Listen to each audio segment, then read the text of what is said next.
Okay. A'udhu billahi minash shaitanir rajim. Bismillahir rahmanir rahim. Amatendo amajjuvu ga Allah tabaraka taala zako kusayira wekitiibwa Nabi Muhammad sallallahu alayhi wasallam. Baganda bange yonna gye muli saba Allah tabaraka taala abasiime okukkiriza okubeera naffe mu kaseera kano ne muteekayo obudde ne ssente embizi zammwe musobole okuyiga eddiini yammwe ey'Obusiraamu. Olwaleero omulamwa gwe tulina gugamba nti married and dating, who has it easier?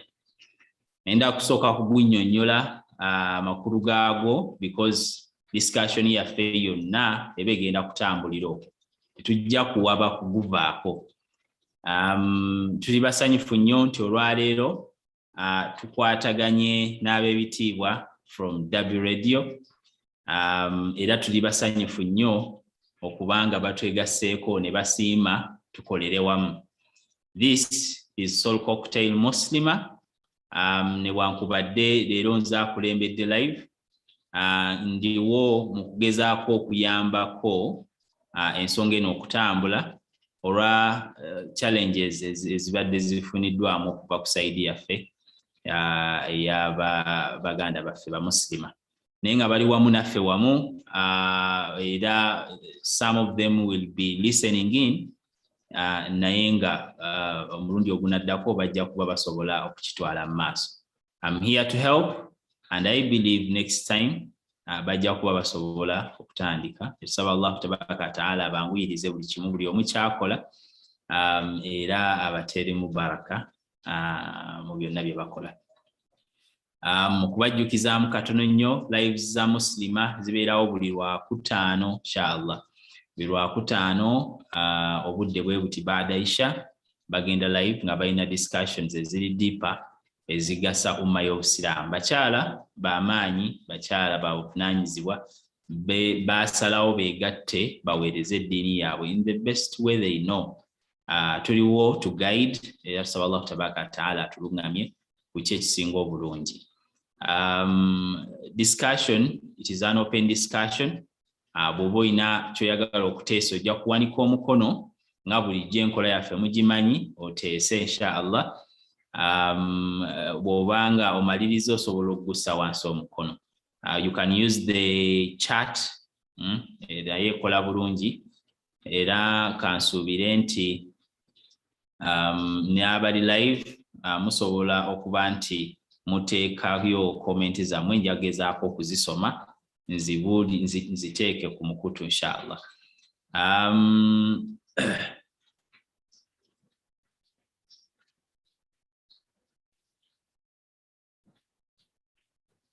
Omulamwa gw'olwaleero gugamba bwe guti.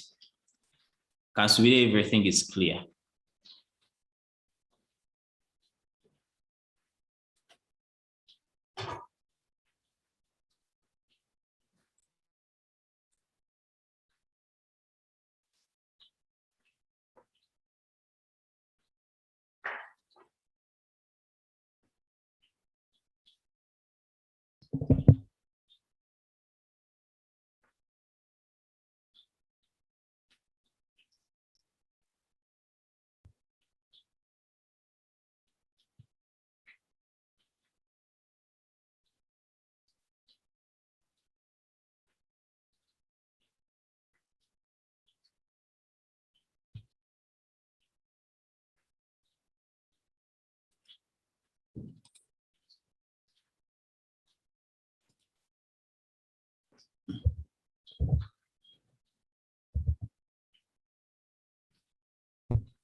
Sorry about that.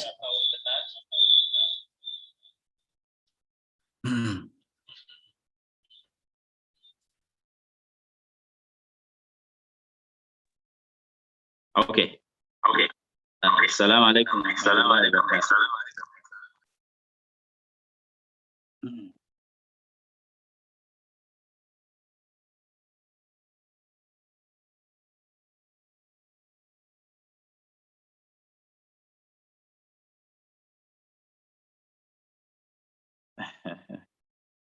Assalamu alaikum wa rahmatullahi wa barakatuhu. Sorry for the inconvenience. Omulamwa gugamba bwe guti. Married and dating, who has it easier? Married be bantu abafumbo buli wamu. Dating be bantu oba gwe mustalaha oba yetamu gye batera okukozesa eri abantu babikanga bibiri. Ekika ekisooka be bantu okubanga beeyogereza obanga omwami ayogereza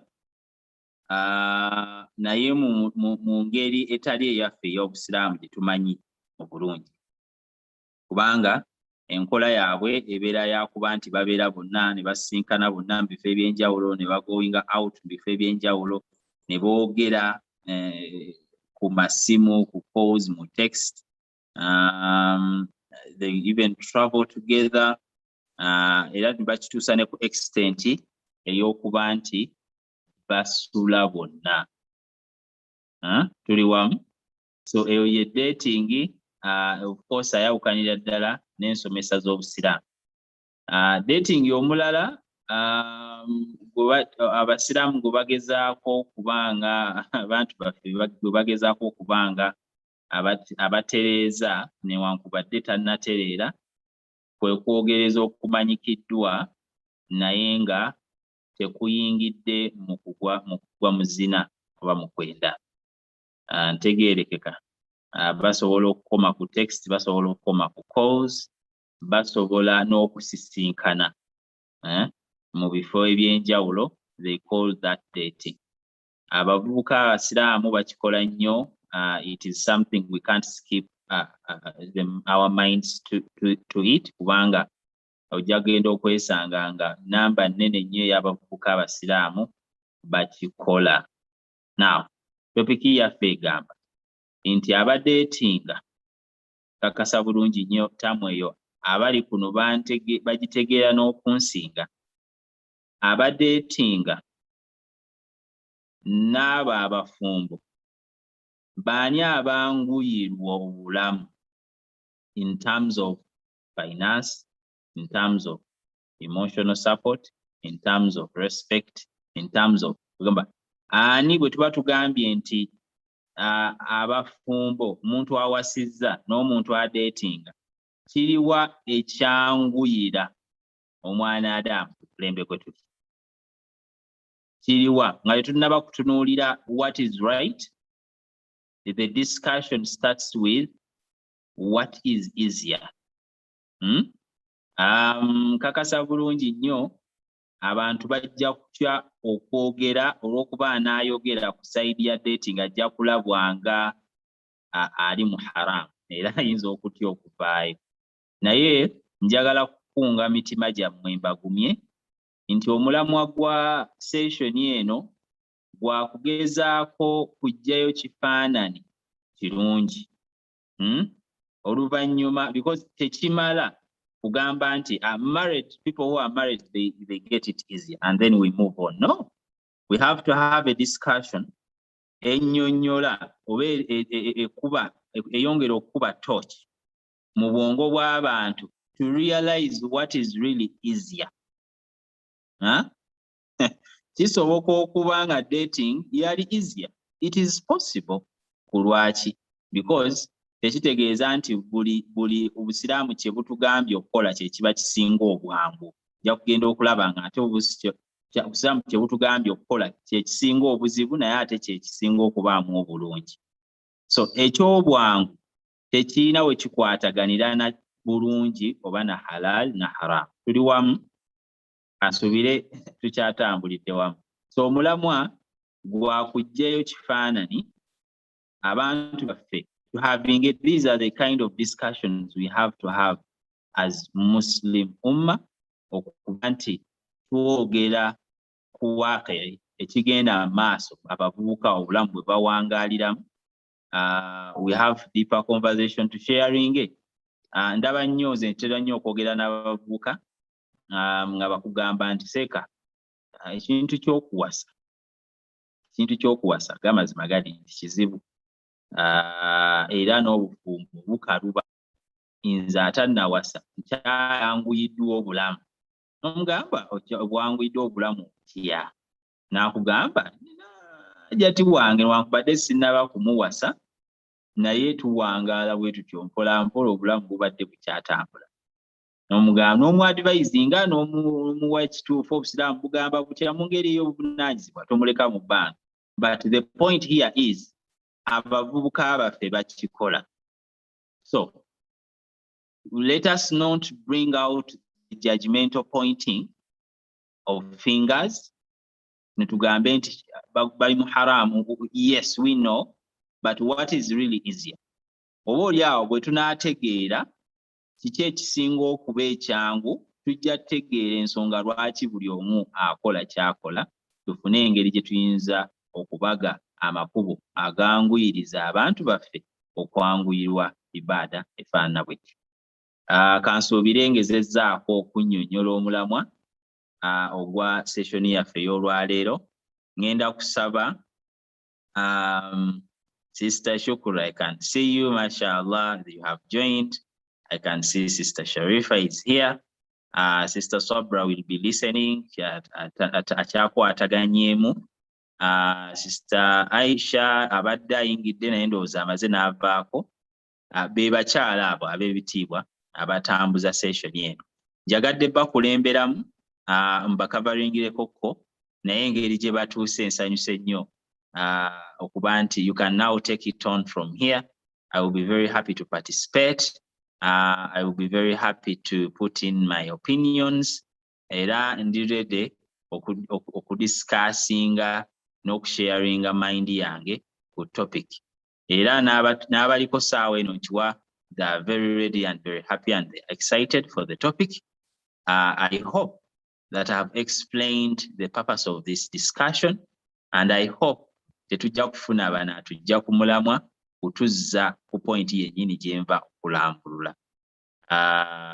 Muslimah, please take on the floor. Thank you.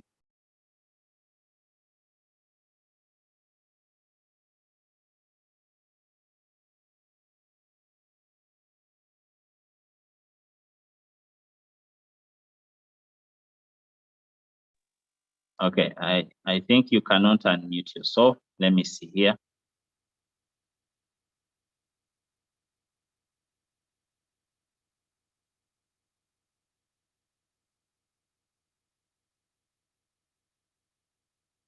Now you can unmute. All right, thank you very much. Jazakallahu khairan, Sheikh Mohsin. May Allah accept from you and give you barakah and good in all this world and the hereafter. It has been a very wonderful introduction, and I'm very sure all our members have understood what we're going to discuss tonight. I first of all want to thank Allah Tabarak wa Ta'ala, the most gracious, the most merciful, for giving us this opportunity to meet once more again. It's not our will, but rather Allah's will. Peace and blessings be upon our Prophet Muhammad sallallahu alaihi wasallam. To join hands, I also want to welcome all our members to this wonderful platform of our live show tonight. And as Sheikh has introduced the topic, marriage and dating, which one is easier for you? And we are looking forward to listening from all of you. Give us your different views. Tell us what you think. Sheikh has been very clear. He has actually told us to feel very comfortable when we are discussing. Don't shy away. You know, Islamically, people know that dating is haram. But one reason as why we bring these topics is we want to understand. We want to know from you. We want to hear from you as our dear Muslims. What do you say about dating and marriage? Which one is easier? On the same hand, I want to welcome my dear sister Sharifa, one who organizes the program together with us. And before we go ahead and say anything or do anything, I want her to give us salam, that we can continue, inshallah. Assalamu alaikum wa rahmatullahi wa barakatuh. I will switch on my video in due course. I'm very happy that we are here, inshallah. May Allah bless us with the knowledge and guide us. And I hope people come out and tell us, because they're living this experience. Don't shy out, let's share. It's a way we learn from one another. And it's one of the best ways, apparently, since we are in lockdown, in and out, schools are closed. So having the youth here and us being here is a way to share knowledge and learn. So may our brothers and sisters tell us what they think. Those that are married and those that are dating, who is having it easier? What are the advantages and disadvantages? Because you meet most of the youth nowadays, they don't want to get married. They like the idea, but they are afraid of something. So come and tell us, what are you afraid of? Why aren't you going into it? Inshallah, we'll be listening and sharing. Assalamu alaikum. Wa alaikum salam wa rahmatullahi wa barakatuh. Yes, thank you so much, Sister Sharifa. To add on that, actually, most of our brothers and sisters are saying marriage is very expensive. For them to have nikah, they cannot have an Indo nikah. They must actually have a big wedding. So without a big wedding, they can't get married. And it's very disappointing that the world is going, that we do things because others do. You know, you see all your friends get married with a wedding and they're wearing the most expensive wedding gowns. And you also want the same to happen to you. And maybe you don't have. So in the end of the day, it becomes quite very hard for us to get married. So we are looking forward to listening from all of you tonight. Let's share, let's open up, let's be free, and let's learn from one another. To add on that, there's a question I want to put, on this topic. Does a successful date lead to a successful marriage? The way you date someone, will it lead you to have a successful marriage? Or at some point, does dating mess up your marriage? These are things we need to put in mind as we're going live today, as we're discussing.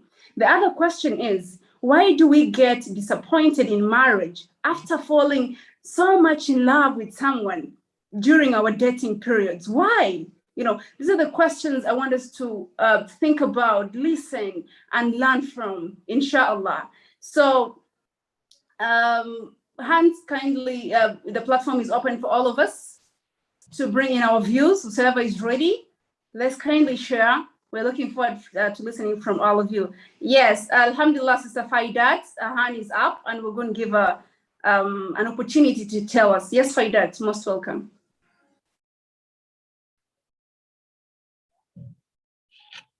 Shemoxin, I think Sister Faidat can't unmute herself.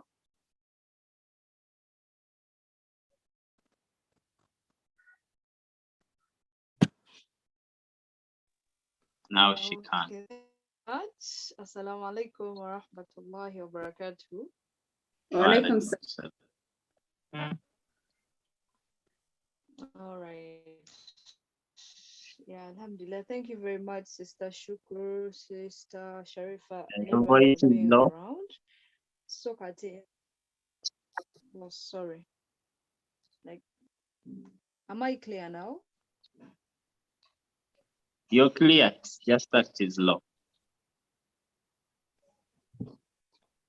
All right. So thank you very much. I'm going to talk about the dating until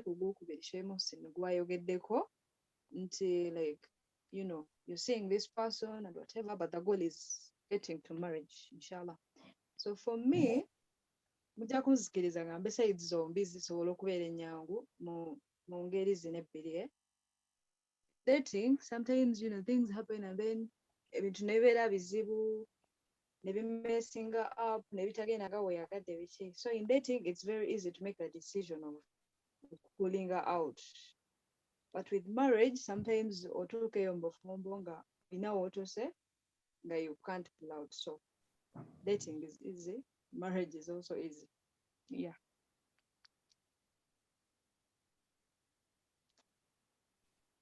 Faidat.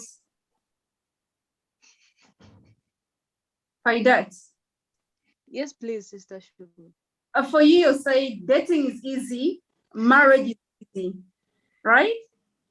Yeah, at some point. Oh, when we're growing up, they used to tell us marriage is hard. but I think it's a perspective that very many people have when they enter marriages. They have a lot of family trials. They have a lot of family struggles that makes them presume that marriage is hard. But I think Faidat, who is not married, actually, she's telling us that dating is easy and marriage is equally easy. MashaAllah. Yes. So that is very good, Sister Faidat. Just a question for you before you go up. Does a successful marriage? Yes, to some point, if you use this dating period wisely, I think it can lead to a successful marriage. Singa abavubuka obudde time y'okudatinga, that period y'okudatinga tugikozesa bubi, Allah n'atugerera ne tugwa mu nsobi ez'enjawulo, kitegeera, and then we end up and like we ruin the goal. Because sometimes you can date with the goal of tugenda kufumbiriganwa and all that, but then you use this time poorly, ne mugwa mu nsobi, Allah ng'abagezeseza, and then of course marriage ebeefa. And sometimes oba muyizi oyingira obufumbo nga mulina omwana owa haramu, and then this becomes issues. So successful dating can lead to a successful marriage if you use the dating period wisely, I believe. All right. Thank you very much, Jazakallahu khairan. In the platform tonight, we have Sheikh Hussein Ali Bulaf. Most welcome, Sheikh Hussein. We have Brother Kalozi Kasim. Thank you for joining Cocktail Muslimah. We have a new sister who has joined us, Khadija Nambarirwa. Most welcome to our platform, and a lot more. We're looking forward to listening from all of you tonight on our platform. As Sister Faidat has said, a successful marriage can result or can come as a successful death. So all that is how we do it. Sometimes we pass through the limits of Allah and try to do things that are not fully accepted. That's why sometimes we have problems in our marriages. Yes. The platform is open for us. If you have what to say, kindly raise your hand and we will be able to listening from all of you, inshallah. Yes, meanwhile, I want to ask Sister Sharifah to a simple question so she can brief us as others are preparing what to say. Sister Sharifah, why do we get disappointed in marriage after falling in love so much while we are dating our loved ones? And sometimes the question comes, you know, I meet this very good brother and he's very good to me during the date, but in marriage, I see someone else. Why do we get so much disappointed in marriage, Sister Sharifah? Thank you so much, Sister Shukr. I think, well, that is a very broad question. Personally, I think most people get disappointed in marriage because they tend to paint a picture of the person they have in mind instead of looking at the person they have in front of them.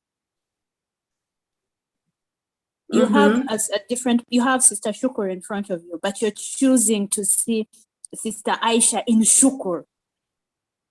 So you're getting married to bits of Sister Shukr, but not the whole of the person. So when you get into marriage, then you start figuring out who the real Sister Shukr is. And now you're like, I tell this one I didn't want. When somebody goes into marriage and has accepted the whole of you, that means whatever happens or what you find, because in Islam, we don't spend a long time to get to know each other, a year, 2, 3, no. But if you're with this person and you accepted him for the sake of Allah, because you love him for the sake of Allah, because basically we get into marriage blind.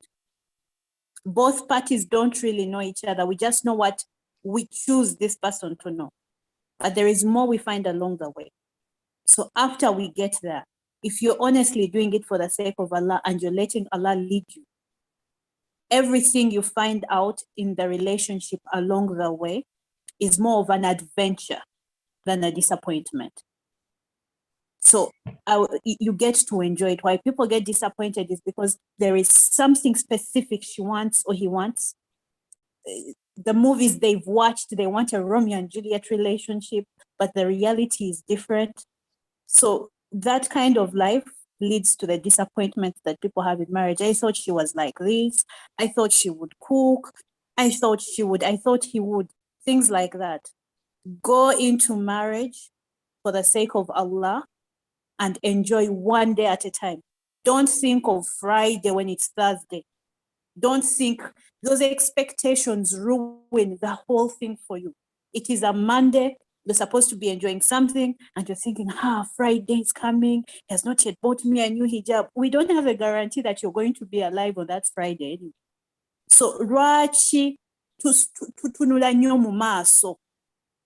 Tannategekera pocket money, ndi lubuto ngenda kuzaala kati ku account tetuyinaako ssente. Okakasa otya nti mu maaso gy'otunudde ogenda kubeerawo. So the whole idea of expecting, instead of looking at what is in front of you, you tend to look what is beyond. You're not yet even there. That is what kills the relationship. According to the little research I have done, that is what kills a relationship. You miss out on enjoying the now because you're worried about the tomorrow. That is what I think. Wow. Okay. That is Thank you so much, Sister Sharifah. Nina kyembadde njagala okubuuza audience, if you let me please. We tuba nga twogedde nti married and dating, who has it easier? Let us start with finances. I want to impose a question to the community. Ani ayangwirwa in terms of finances? I think it would be a good start here. Who has it easier in terms of finances? Who saves more? Sister Faidat, please unmute yourself and tell us what you think.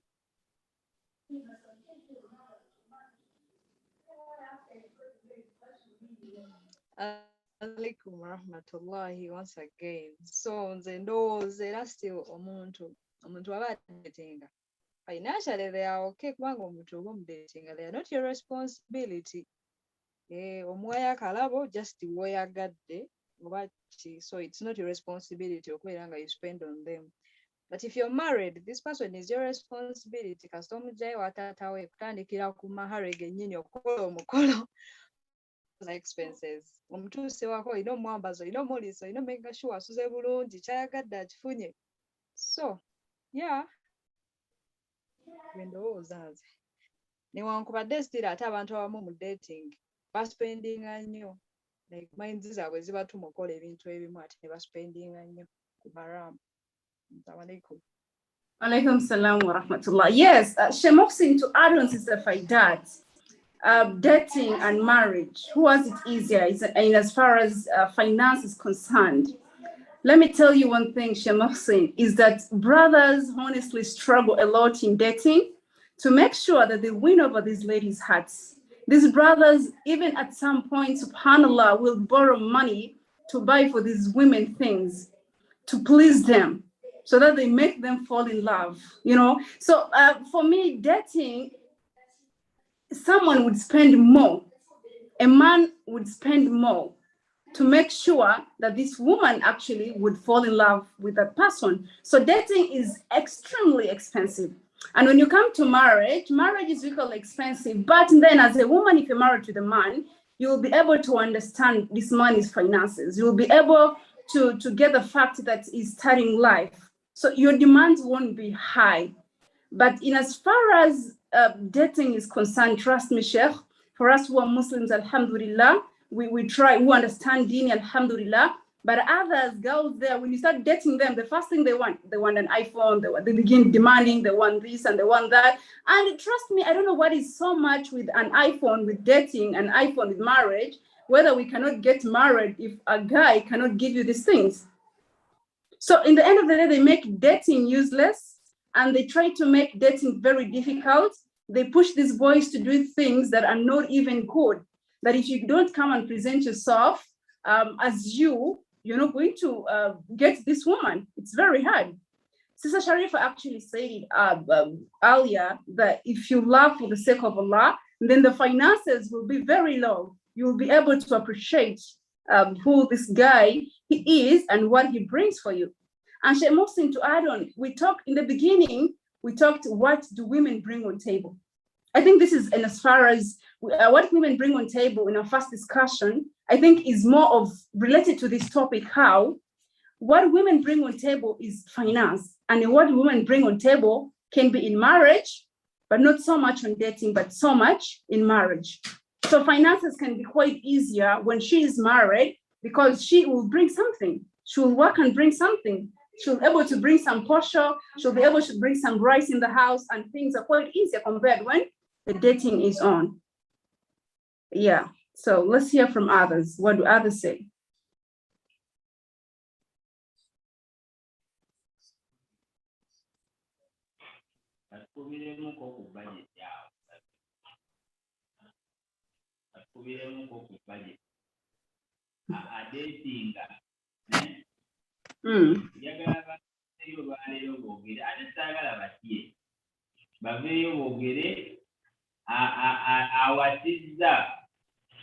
Is he brownie over awatiza saving okusinga bwe bakula bwe weekend mubeyo mogere segero lwalero who says more.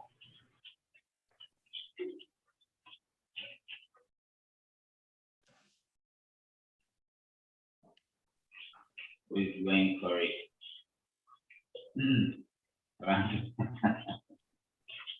That is your kubayo. We need this to be clear enough. Amazima gasobola okubanga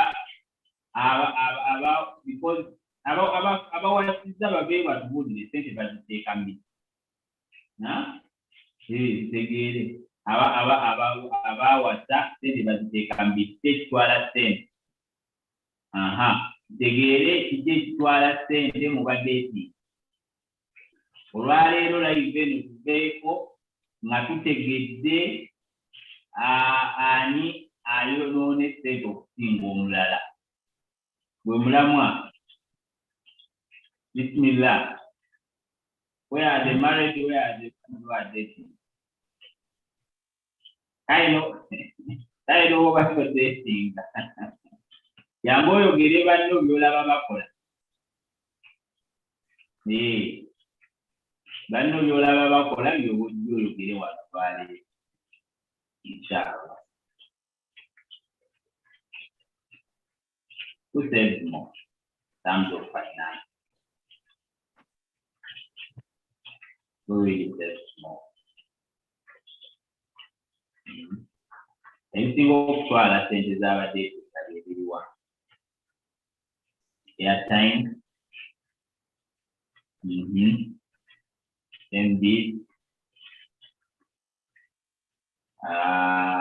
Mafuta. Transport. Transport muba wa meka. Katira kuba wa meka transport. Boba weejuga. Katira kuteeka muga meka. Who really saves more? Marriage, you know, there are expenses there. To an extent, it's mugamba yambagane. Abatali bakomo bayinza okuba nyo bayita kawewe, but you should come out and talk. Who has it easier in terms of finances? Do married people not date? Do married people date? Not to date. Really? Do married people date?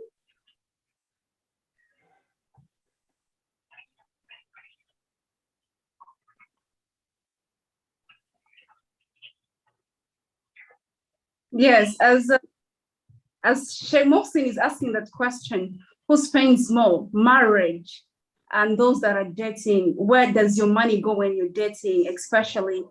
What do you mostly spend on when you're dating? So that sometimes you spend a lot of money.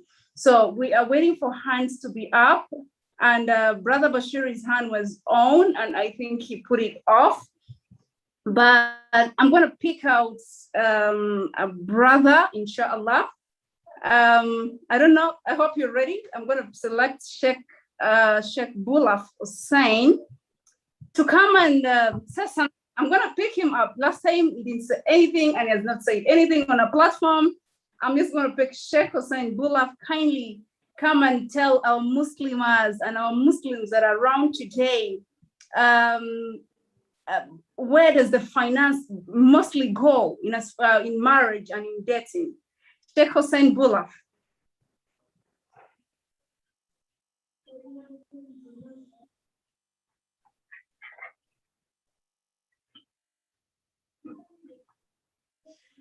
Yes, Sheikh Hussein Bulaf, your hand is up. We are waiting for you.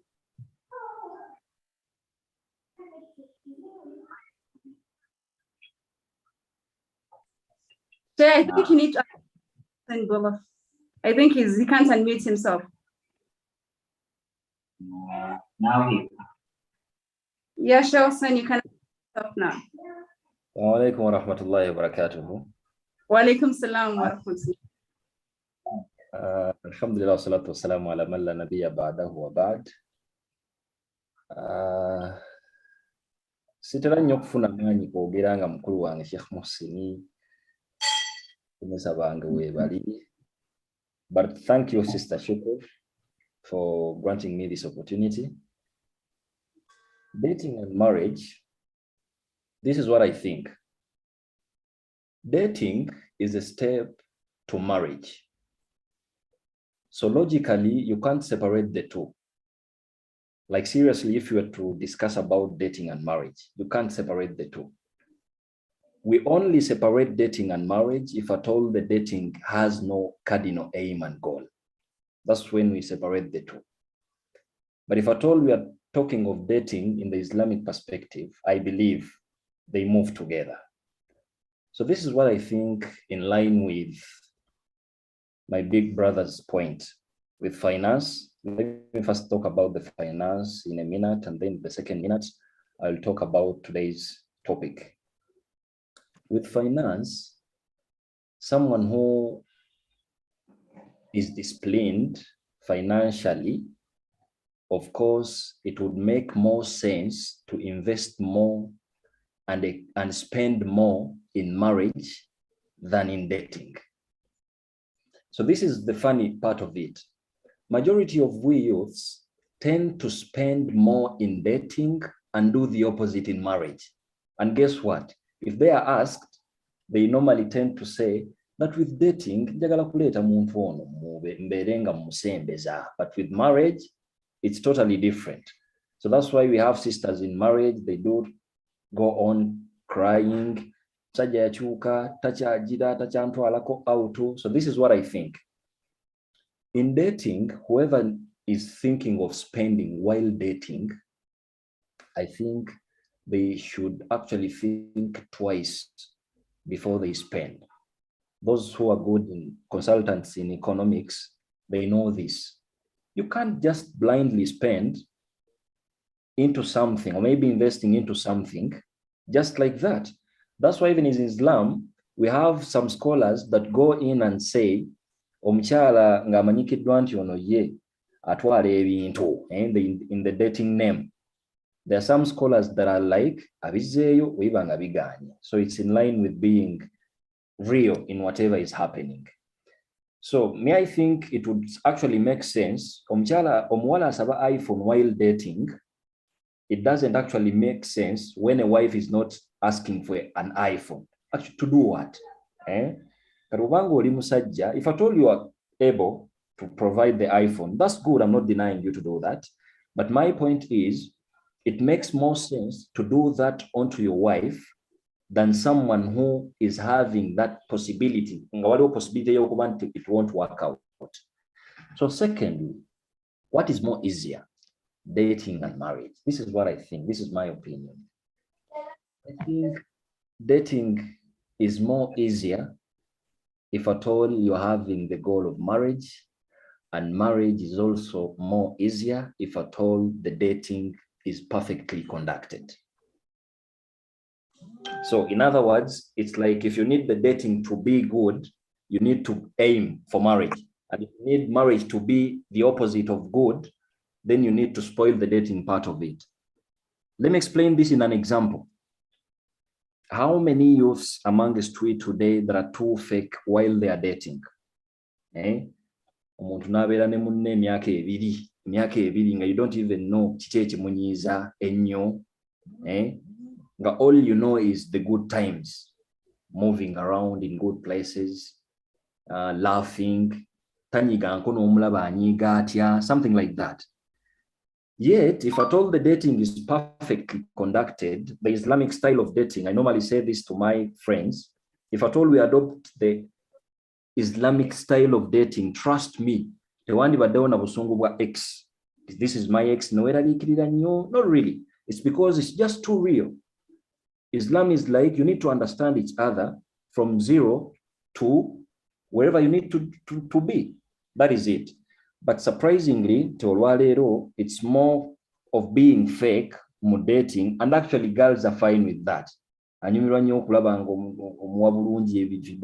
provide while dating, like why is everything perfect? But then in marriage, trust me, in marriage, this is where you get back to normality. When you're already married and you can't take back the step, that's when you realize when you're already married, something like that. So may I think, as I'm winding up, I'm sorry to say a lot. If at all, if we do pose a question that what is easier between dating and marriage, it's actually based on how we define the two, the dating and the marriage. If at all you're having a goal and aim of marrying, trust me, you will revise your dating style and it will be easier, of course. And if at all you get to know to the side of the marriage, then that's when you learn how to make your dating perfect. Waliwo muganda wange abuuziza mu chat wano nti don't marry people date. Of course they do date. They do date. Naddala nga balinawo chance y'okubasobola okubiri oba okusatu oba okuna, whatever case. But whatever the situation is, you think a lot while dating and you think wise, because if the dating is perfect, then there are more higher chances of marriage being perfect. But if at all the dating is having many question marks, then I believe, in my own opinion, that the marriage will also be unstable. Barakallahu fikum. Wow. Thank you so much, Sheikh. Thank you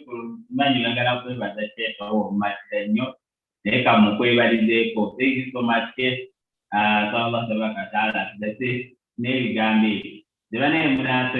Njagala nnyo ebintu ebyangu ate ebirikiria matuukira ku nsonga. Nze nabadde njagala tutandikire ku finance nga Sheikh wabadde akoonye ku nsonga eyo. Now I have a question. What is the minimum number of times people dating meet in a week? Again, repeat your question. What is the minimum number? That is in a week.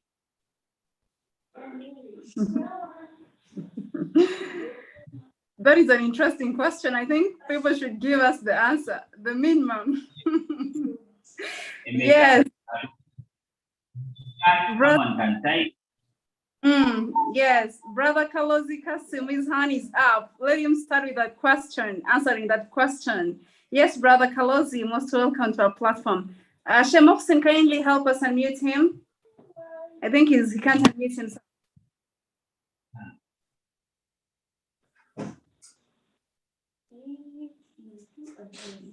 Kasim, try unmuting. Assalamu alaikum wa rahmatullahi wa barakatuh. Wa alaikum salam wa rahmatullahi. Good evening, all. Good evening, Kasim. I think the best person to ask that question would be the other gender, the females. Because for the guys, it is more of freelancing. omuntu yenna yali abaddeko mweyembeera y'okudatinga bajja tebatera nnyo tuwa amateeka tonkubira budde buno. So they need more of quality time compared to us. Omusajja oyinza okuwangaala n'omuwala during dating naye nga your focus is not the frequency of perhaps how many times you've communicated in a week. One could be enough. Okay, and then for people that always have dating that is purposeful, you wouldn't want to over-engage with omuntu gw'oyagala. Wandiyagadde buli lw'oba ogenda okwogera naye nga there is something constructive you're bringing on board, other than obuntu nga walidde lunch, wakoze ki, because you can't keep saying that for the entire day or week. So I don't think there is a standard, but as two people trying to work something out, you can always come out with the convenient times. Kuba dimensions ezawukana, omuntu omu ayinza okuba akola ng'ali so busy nga ne bw'oba ofootya tajja kuwa budde bw'oyagala Monday, Tuesday mpaka wiiki kuggwako. So I've seen people that opt for days in a week. They're like, on such and such a day, ntera okwogera ne munnange. And then there are those that have their times.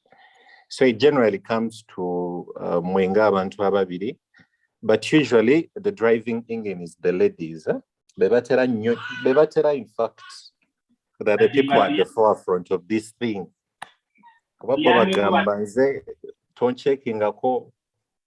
So bebantu abantu badde abatuufu tubuulira the exact figure. And then before, I wanted to highlight something for Brother Hussein get the emphasis about the finance, married and then dating. In my opinion,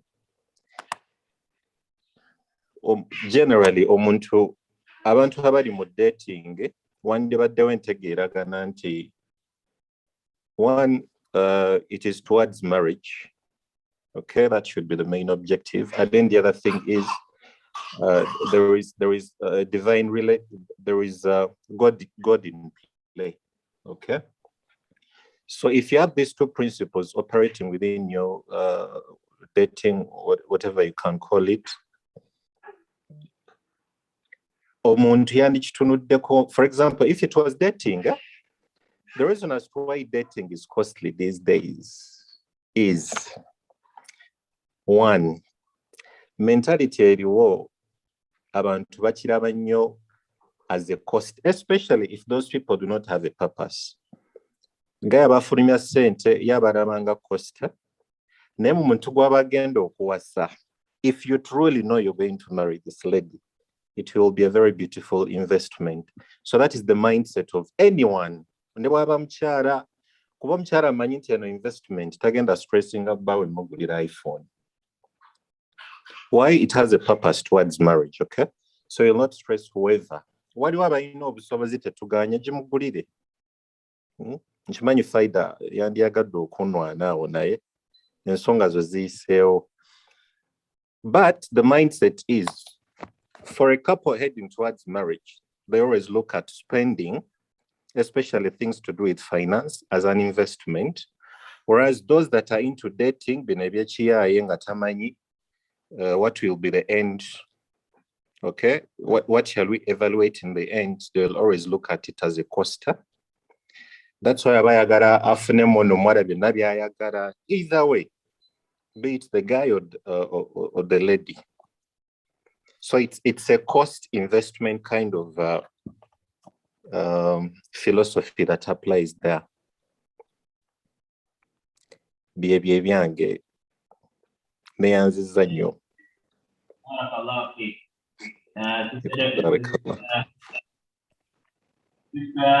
Sharifa, you have something to say?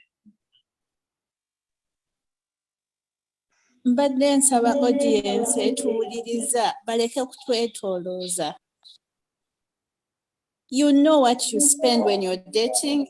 For those that are married, because you're from that life to marriage, you know what you're spending now. So mutumenyere temuita the long route. Be straightforward, because we have youth here that also need to learn. Kati mutuberere straightforward mutubulire. If you're asking about the time spent, if it was from a woman's perspective, how much time we would want to spend dating, it would be all day, every day. You have to pick and drop me to work.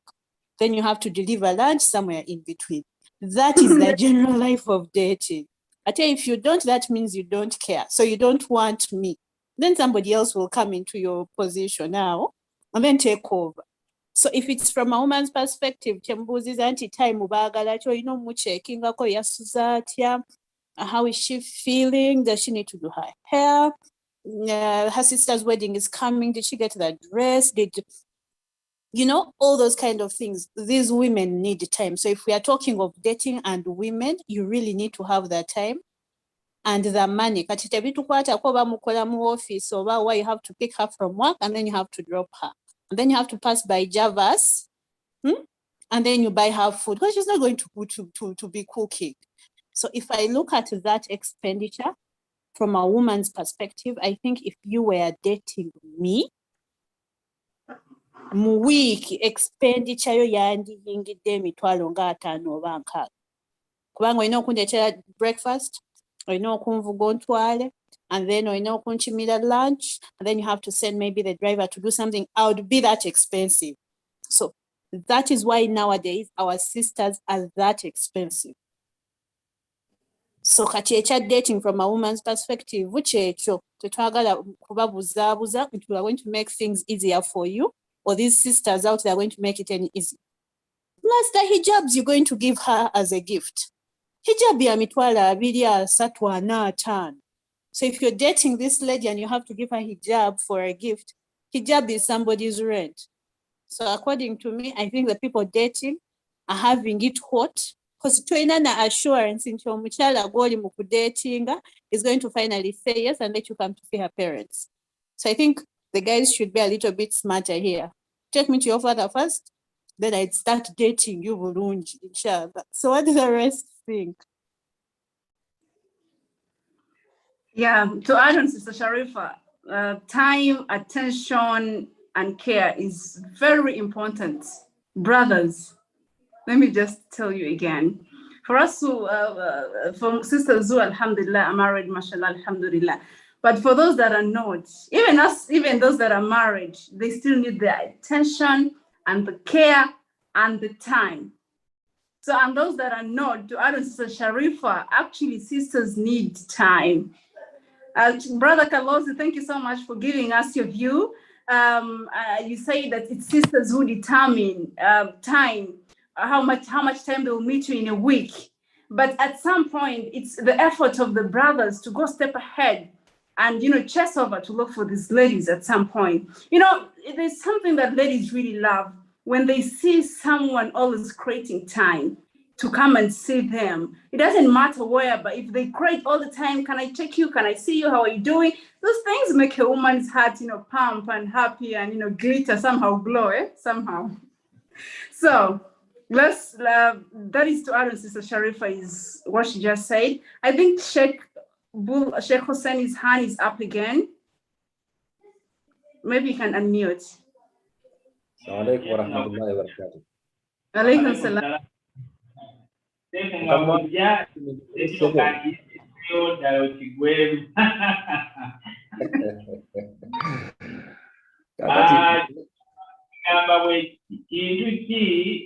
Omuntu adeetinga ky'atasobola kukola financially kiba kituusa mugamba I can't do that because you're not my wife. Ng'ate married person I know kukikola because she's his wife. Kati mbadde njagala abantu nga tekibula kubwateesa nga batuwagala ku bwongo batubuulire balowooze.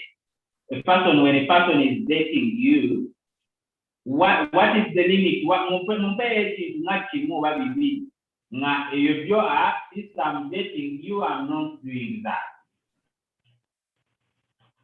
Yes. MashaAllah. Barakallahu fikum. Njagala okwogera ku nsonga Sister Sharifa gyasharinze. Then ndowooza luvannyuma abasigadde batuteese ku nsonga ya Sheikh Muhsin. One, mu dating, of course, nze kye ndowooza nti marriage eri expensive than the dating. Ate nga mulimu n'okubanga oteeka ssente ng'oli mu butuufu zisaanawo w'oziteeka.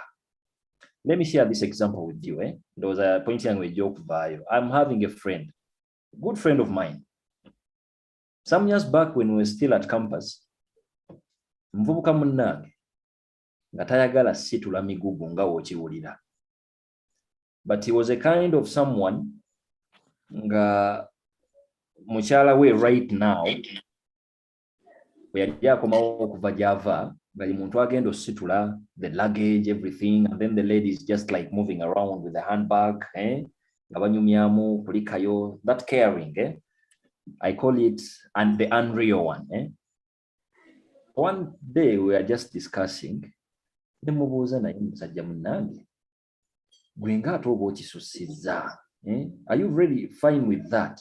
Surprisingly, nangamba nti byantamadde ebyo naye tewali kyakukola.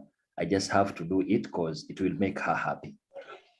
So, in that sense, omuwala gwe ba datings in that line, nga kimanyi nti balina musitulira migugu, nga tamanyi na kumanya nti agimuyambako kimutama, trust me, ne bwe banaayingira mu bufumbo, the dating ejja kubanga ejjudde kuba fake just.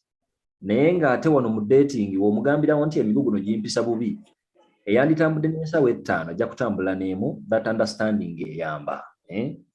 Kati mu kya ssente, omuntu ali married of course, ne waba musajja, we don't employ a guy spending a lot into dating, blindly spending a lot. Kati nga dating yaliwo the westernized one, omuwala omaze naye emyaka 2, talina muganda wo gw'amanyi, talina senga wo gw'amanyi, talina taata wo gw'amanyi, at the same time gwowe emmotoka omuwadde iPhone, lwaki tofune pressure nga ebintu tebitambudde bulungi? But if at all you're seeing something moving, then you can actually put in. Kyembadde ndowooza ekyo kyenyagadde okwongerezaako ku Sister Sharifa nga my that is my own opinion. Ndabira ddala nga the point eyinza obutabeera mu biki omuwala byayinza okwetaaga, n'ekirala kiyinza okuba nga ekya time, for example. I've actually said this. Tojja kubeera mukyala Sheikh Muhsin ng'akwogereza nga Sheikh Muhsin rector. This is the understanding I'm trying to draw. Rector somewhere. I know you're supposed to, you have a right to the time. Naye time ene differing to people respectively. The president of Uganda time ye different from omuntu omusomesa ku ssomero. So the problem is trying to compare yourself with someone else, not considering their personalities respectively. You don't think that the time I give my wife at home will be the same ng'omuntu atakola nze kyenkola. So that understanding webeera mu mukyala, mu dating, even in marriage, nti yes bakwogereza. You shouldn't kukaaba nnyo nti kati bakuwadde time without considering agikuwoona agijjawa. Wabanga agikuwa yebba ku mulimu, is it worth? Wabanga agikuwa tatwala mama we mu ddwaliro, is it worth? So what makes sense is not the time jakuwadde, wabula agikuwadde eri sincere or not. Barakallahu fikum. MashaAllah, Jazakallah khairan ya Shabula. May Allah accept from you. It has been a very wonderful, wonderful opinion from you. May Allah give you barak and more ilm. Ameen ya Rabbi. Yes, Brother Carlos's hand is up. And we also have Bulaf Yusuf Ali also, his hand is up. But before I give anyone a chance, there is someone who has inboxed me and actually has told me that guys are complaining that ladies are playing on them during dating. this is a complaint that that guys have put on ladies who are on the platform. Is that true? Are you wasting this guy's time? If you don't want a guy, if you don't think you're going to get married to him from day one, just tell the guy, you know what, things won't work out. And things won't work out, let's end things. Then, guys complaining about that. And also guys are saying ladies have more than 3 guys.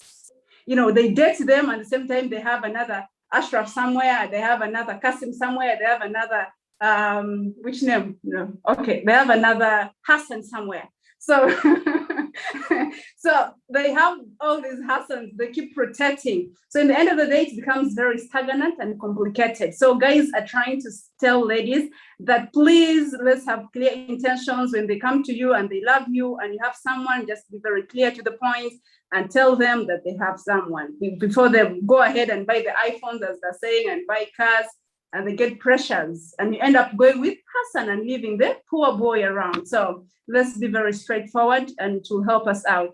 Yes, before I give it, yes, Sister Sharifah. There is a brother Kasim, his hand has been up like forever. Please unmute him before the other brother you were talking. It's Brother Kasim Kalozi. Okay. Inshallah. Yes, inshallah. Yes, thank you once again for the opportunity. Our religion states it clearly that one should not marry for reasons of dress, wealth, or physical beauty. Rather marry for spiritual beauty, honor, moral virtue, and character. Okay? Now, during dating, there is a misconception that is actually general, and this has lived on. Just like, I think everyone's story is just the same. There is a tendency to a greater extent, it could be to the boys' side also, but to a greater extent where sisters are entitled to things like, 1, quality time. I know I'm not attacking Sister Sharifah, by the way, but I'm just talking on a general perspective. So they are demanding for the package out unveiled during marriage, okay? During the dating period. I know you need to work to nail or bringing us someone on board before the next bidder comes in. Yes, but we also need to give each other respect as well as mutual understanding, okay? Entitlement here has been the major cause, okay, in marriages, okay, where people went in without careful thought. And this has left behind very many crying wives, okay, and has equally wounded very many families. Ntomusajja yali providing a quality time eri mukyala we during dating, takyali providing. Why? It comes back to saying kyayogedde nti ono migugu yali agisitula naye nga takiwulira muli eri. And the best piece of advice would be, omuvubuka yenna, make your principles clear. If you're not contented with anything, the same applies to the sisters. Ngamba nti this and this is what I need. Kino kye kirina emotional attachment yange nkimanyi. If I go into that, kubanga marriage is not a decision, it's a commitment, okay? You commit yourself. Nti ngenda kuwasa gundi ono, naye nkimanyi ye muntu wa shopping. Kati byonna ebijja okutuuka eyo ng'omuwasizza, you committed yourself. Oba byagadde nga toyina ssente, you look for the ways, okay? That's why we say it is a commitment.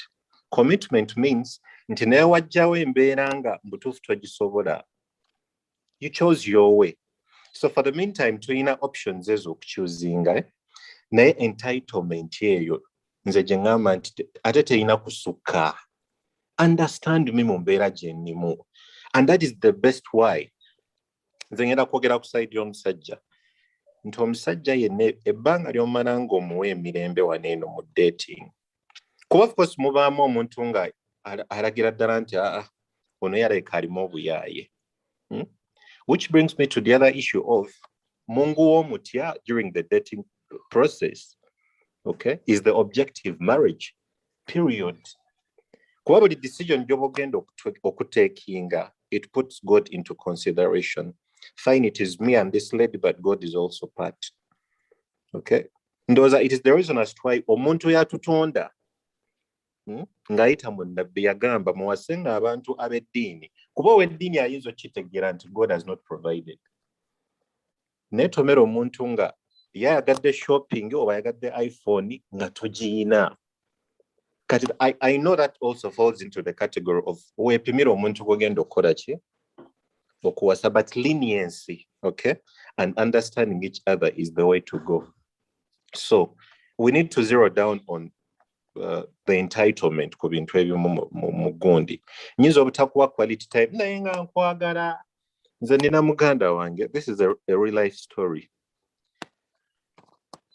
After marrying the wife, in fact, yanyumira nnyo, because before we always had these sessions of Omwara Ntabudde, namugamba, and we're sharing the same stories. I narrate the same to him, he's also engaging me the same way. So I was like, man, are these people cooperating? But just after their marriage, nga twakayingira mu motoka bwetu tiyamugamba kati okkiriza nti nkwagala.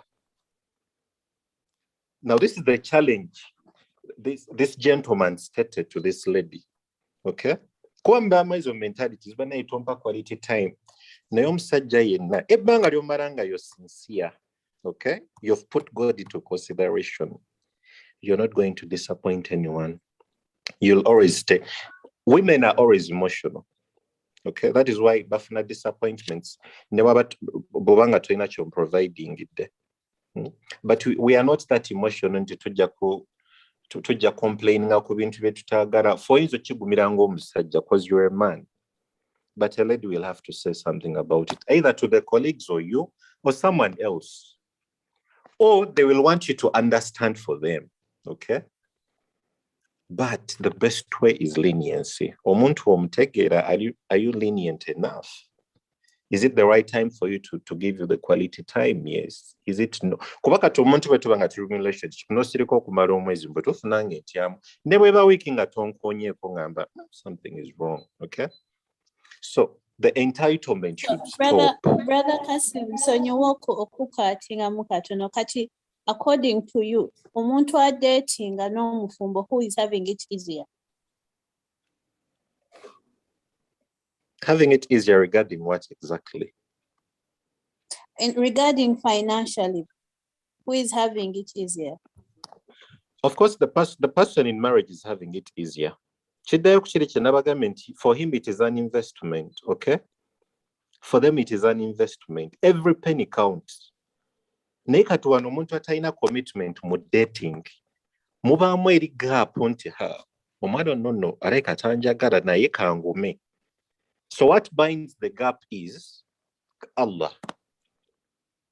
Ntikangezeeko naye bwekibanga Mungu n'omwana naye it should be the same thing. They need to have that mindset of Katonda. Sente z'omuvubuka nziridde naye ninayo abavubuka abalala nga bana.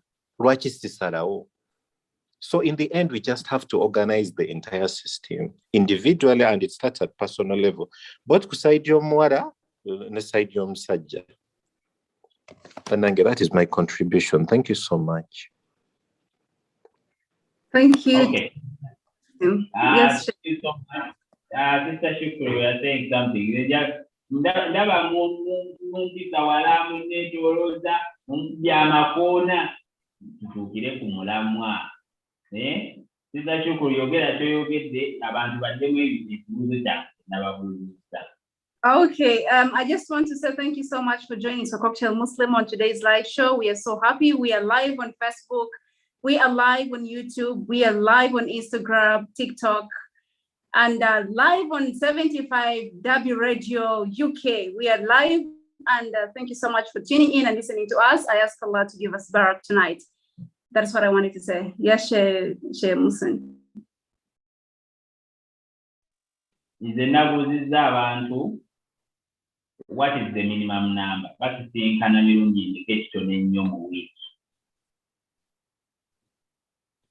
Abadeetinga. Sheikh Mohsen. there's a brother whose hand has been on for so long. Maybe you can begin by answering that question. Bulaf Yusuf Ali can tell us something, maybe by answering the question first as he proceeds. Okay. Yes, brother Yusuf.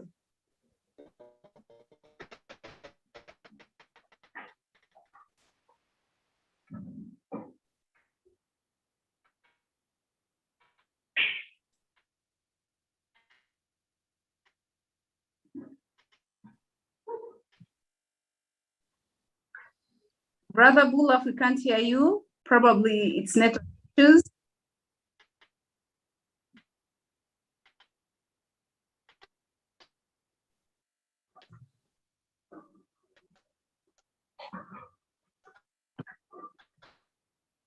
He's struggling. Okay. Nze nayagadde nnyo okubaako point ezimu ze stressinga zisobole okukyayo ekifaananyi, because we want to look at the daily or weekly life of people who are dating, and then we compare it to people who are married. When you look at people who are dating, I wanted to see the minimum number of times at least they meet. Let us say twice. And I wanted to get njagala kufuna enamba entonotono kuli wamu eya ssente ezikozesebwa list buli bwe basisinkana. Mazinakutunira ku expenditures nga tebasisinkanye wabula when they meet. How much do you think they spend? To a normal person, I want at least a digging. There is something I want to build on that. Moreover, I was about to go in the out. How much do you think I need at least a shower cutting?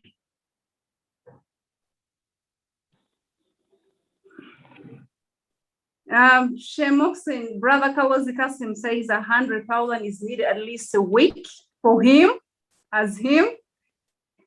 Me, I'll answer it on a perspective. No. Depends on someone's pocket. For me, I'll answer it.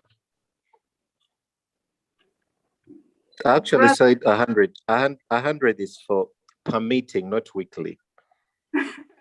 That is minus transport, of course. 100 per meeting. Okay. Yeah, not weekly. Yes, me, I'll answer the question. It depends on someone's pockets, because there's no way I'm going to, the brother is going to spend what he cannot afford. People date differently. We have different pockets. Allah gave us different ways of getting money. So a person who is going to spend per meeting 200 cannot be like one who's going to spend per meeting 50,000. So that will entail based on how financially is the brother standing. That is how I'll bring it. Okay. Kakati wetubanga katugambe nti emitwalo 10. I don't know if people can agree with that. Emitwalo 10 for one outing. Batera kugenda ne balya lunch, isn't it? Over dinner, over it might be a breakfast. So let us take emitwalo 10. Simanyi waliwo yali akozeeyo dating w'etaano.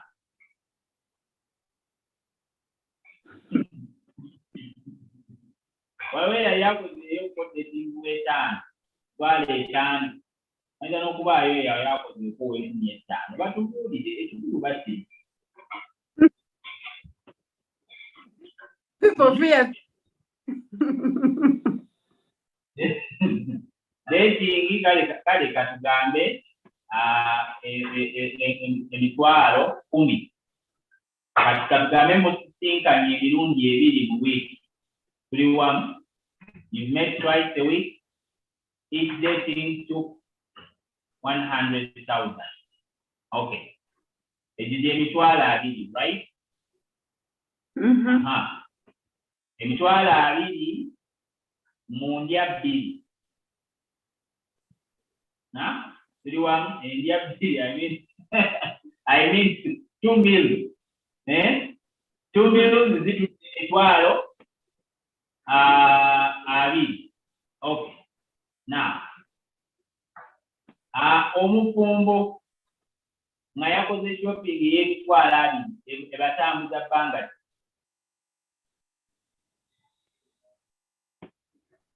we are not considering all factors remaining constant. I'm just on these 2 meals.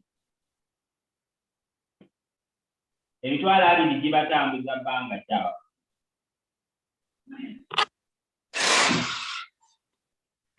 Let us take any minimum day. Wa alaikum warahmatullahi wabarakatuh.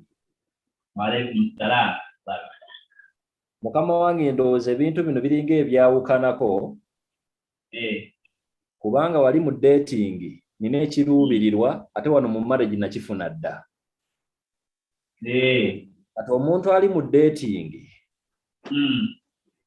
ajja kuspendinga emitwalo 2 buli wiiki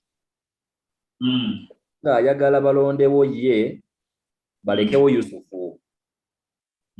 Probably nze omufumbo egyo emitwalo 2 yakwata mukyala wange teeka amafuta mu mmotoka tugende we tugenda tuspendinge ne 15 oba 2 gaggweewo naye nga tulina kye twongedde ku nkolagana yaffe. Kati ogenda okulaba nga results ezisemba yes ziiza okubanga emitwalo omufumbo endaba ennyangu nti aspendinga kitono kiiza okubanga aspendinga emitwalo 10 nga bagenzeeko out oba 15 naye it makes more sense than the 200 eri mu dating nga waliwo ne possibility y'okukusuulawo. Oba mbadde nsaba obitwawulirewo Sheikh Mohsin. Kati mu mbeera ya ssente yennyini opinion yange essente omuntu z'ateeka mu dating nkyakulamu eri emitendera 2. Sookera ddala ennyingiza y'omuvubuka ne how sincere he is. Omuvubuka atagenda kwewola mitwalo 5 oba emitwalo 2 ng'ate omuwala gw'atwala out yalowooza zize just because nga tamugambye namugamba just because ayagala mmusanyusa oyo naye waali. Kati omuntu essente za spendinga mu dating kisinziira nnyo by the way ku muntu respectively nze bwentyo wendowooza nti ekyandimakinze sense wano mu dating mulimu abantu abaspendinga kibaspendinga naye waliwo yakyogeddeko mu comment awo oteeka otya ssente wootalaba. People are having funny stories ng'akimanyi bulungi bali bombiriri ne Abudu nga ne Abudu akimanyi nti bali bombiriri ku faida naye nga Abudu aleeta 3 n'oli n'aleeta 3 kati faida wano n'akola business. Trust me, experience yoyo ejja kuba ndala nnyo ku kye twogerako olwaleero. Simanyi oba point yange yebadde ensonga yange Sheikh Mohsin, simanyi oba ngezezzaako okwanukula ssebo.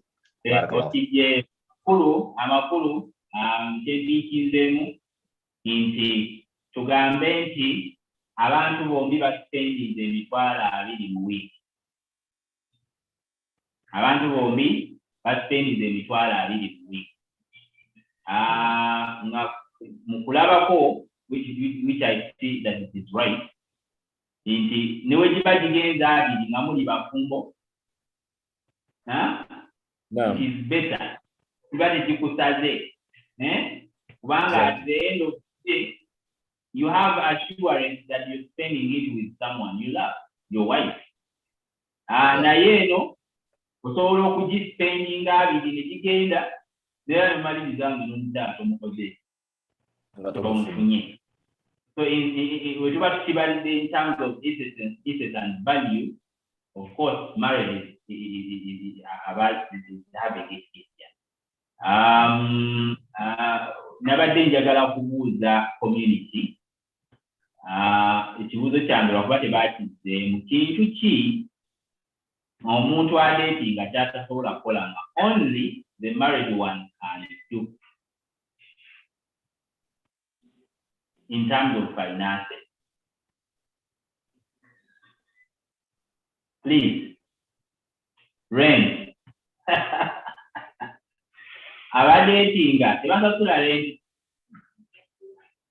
They do. I know.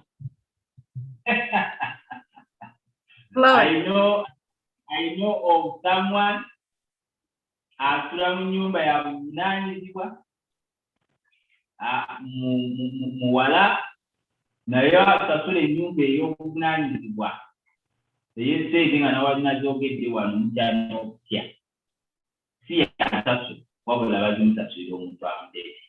So do you think people who are dating don't pay rent? A lot of them pay a lot of money per month and good houses.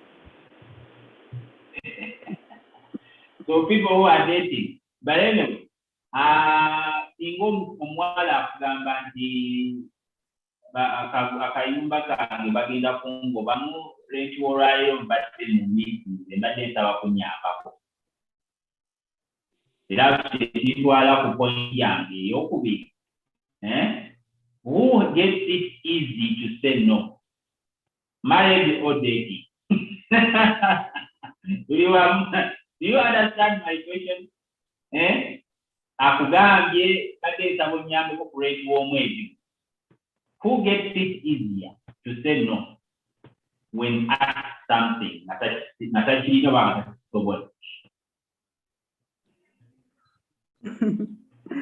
Yes. We have Sister Faidat's hand is up, Brother Kasim's hand is back up. Sister.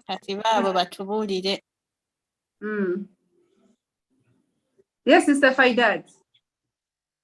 Assalamu alaikum wa rahmatullahi wa barakatuh.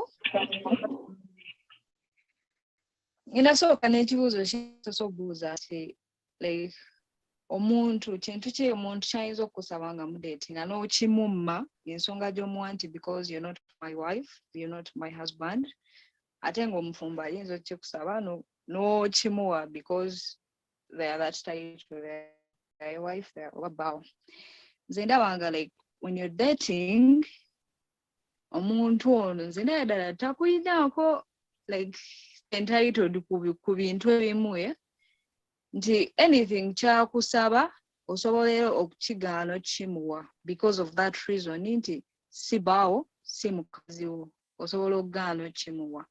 For example, as I'll tell you, if a guy tells me to I don't know, to go and see him, for example, until we go to bed together, me and him, ngenda kugaana, and the reason is going to be very far clear cut, toli bawange. Yeah. Kati n'omuvubuka omwala ayinza omusaba like assets ez'amaanyi. My voice is down. No, you're clear to me. Oh, all right. So katinga bagambi, if a guy asks me to go to bed with him because we are dating, ngenda kugaana clearly because he's not my husband. And for the brothers, there are some girls that can go extreme. For her birthday, she wants a land title, vichi. You can still decline that because you know they are not your wives. Naye ate ng'omuntu wabanga mufumbo like nga mukyala we yakikusabye like bba wange ayina kyayagadde fine ne kiba kinakuwaza, I'll try very hard to do it because he's my husband. I'll go that extra mile even if it is at my own cost nga kinkosa oba ng'omuntu nja kikola because he's my husband. Then it also applies to the brothers like that. So they went up.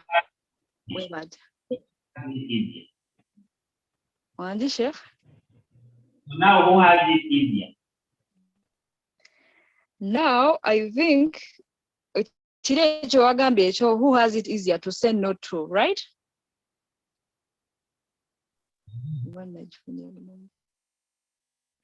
So for me, I think it's very easy to say no to the person you're dating. Yeah, and actually it will help you very much okumanya oba omuntu go dating are you at the same pace muli ku page emu naye kubanga ojja kujja nja kusaba like a car for my birthday ongambe ekituufu kinfaida sigenda kusobola. As a brother enkasimbye nyumizaako like omuntu gwe yali datinga yali amusabye KFC. You know how we can be. Naye n'amugamba ekituufu kiri nti KFC nange sisobola mwetuusaako essaawa zino so sisobola mukuwa okitegeera. So it is up to me to understand that this person has said no respectfully nkitegeere nkite. Naye ate wabanga mukyala we, it's very hard to say no. Era ojja kulaba omusajja because they always want to provide for their family. Kyekyabatonza, right? They are our providers and protectors. Ojja musaba KFC, but because he's your husband, kugamba no. Agambe, okay, kituufu kiri nti katulabe. Wakati ajja kugamba katulabe, KFC agaana agambe, gezezaako okuyiiya naye nfunyeyo kiro y'ennyama yiino gye tuba tulya instead of the KFC. So I think it's very easy to say no to a person you're just dating. Yeah. Sister Faidat, naliyaga kufuna version y'omusajja ku ntonke. Ne Faidat toke muleke. Ani asinga okwanguyirwa okugamba no? Kubanga mukyala wo osobola okumunyonyola. When the sun is bright, I promise.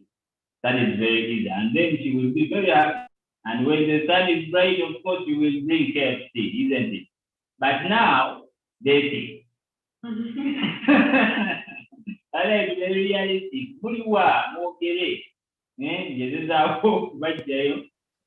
Assalamu alaikum. Kakati, me, this is what I think. Actually, that thing is a two-in-one. For muntu dating, it is an opportunity for you. Okay? And then for the one that is married, that is a fixed cost. Abantu abali mu business, bobo ina business yo mu kikuubo, landlord tayagala kumanya nnaku gy'olina. Okay? You're going to hustle and get that money and pay rent. Why? Because it is a fixed cost. You don't have options. Ebbanga ly'omala ng'okyayagala osigaza ekisulo. M'owangalira ne mukyala wo mu bufumbo ezo ssente olina ozisasula. The only advantage you have in marriage is bwe biba bigaanye mukyala wo oyinza omugamba Hajat. Mbutuufu mu butannampa mbuno obudde naye tukoze tutya. Okay? That is for the side of the married people. So you can sort something out mutually. With the mutual consultation, mukyala wo naye akitegeera. Namugamba ndowooza twogere ne landlord bw'oba toli bulungi. If you're well off, of course you have to pay definitely. Kubanga kikufuula omusajja mu maka. Nti wakavarinze date no waba Hajat alina ssente ze. Kati ku side y'omusajja ono adatinga. One, me, this is how I look at these things. Kakati, it is an opportunity for you okufetchinga, let me call them love credits, from omuntu gw'oyagala. If you have the money, you can give them. Okay? Obanga depositing units z'omukwano ku account ya mukyala wo.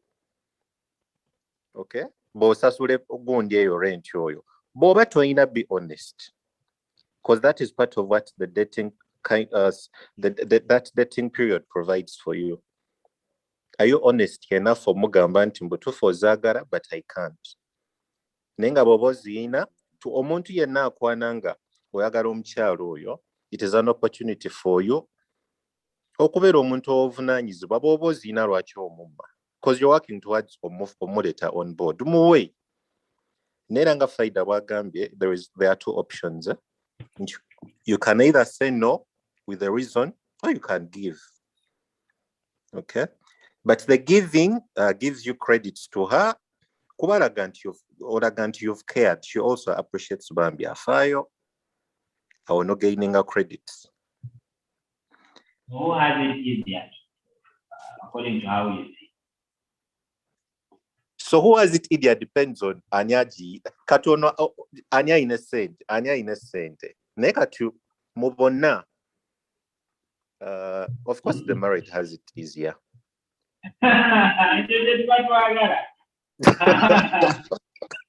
Ero Sidi kiriza shame of Sidi. Okay. Hey, barakallah. Yes, Sister Sheikh.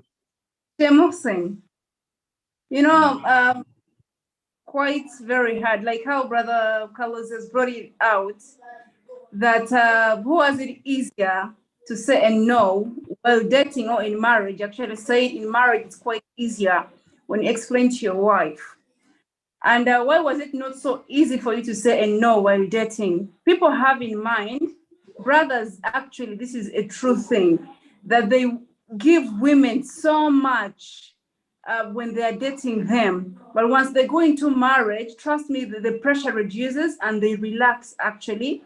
And it's quite easier for them to say a no. I think this all comes from the pressure that they undergo sometimes when they're dating. Most brothers think it's all about winning a woman's heart. If I say a no, the lady will actually begin withdrawing herself away from me. So it will become very hard for them to say no to these ladies, even if they don't have that at the time. They actually go borrow and bring it to them. And in marriage, they relax. Trust me, they relax. They give you when they feel like at some point. So I think it's an advice that brothers, not because you're married to these sisters, you should take it for granted that you can say a no or you can relax in providing. No, it's actually a responsibility to work quite harder to make your wife happy. Because when she's happy, trust me, it will be quite easier for the marriage to be very successful. Yes. Brother Bulaf Yusuf, his hand was up. We gave him a platform and his network was bad. His hand is up again. So I think we should give him to say something. Assalamu alaikum wa rahmatullah. Alaikum assalam wa rahmatullah. Yes, now my opinion is it is very difficult for someone to cover up a lie. Omuntu wabali na chalimba ekiba kimwetagisa kuteeka mu sente asigale ng'akikuika, they will do that. Now, for me, my view on dating is that the people in this relationship, especially the men on side, we try to cover up a lot of things. That's not that I want to know about it. That is why they were setting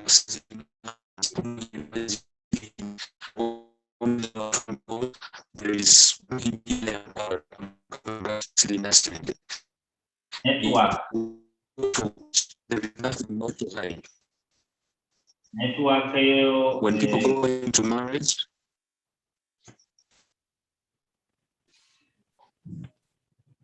Hello, Sheikh.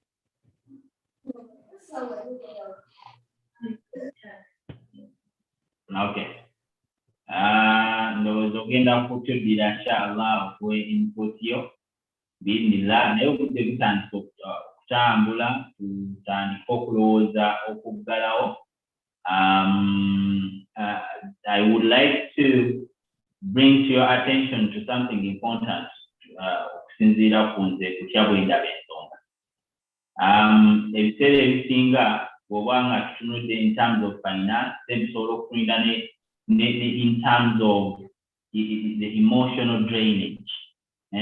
Tutunuulire ne protecting, trying to protect a good image, and to an extent nti dating asobola okuwaayo emitwalo 10 n'addayo ewuwe gy'asula n'alya entula ewiiki nnamba.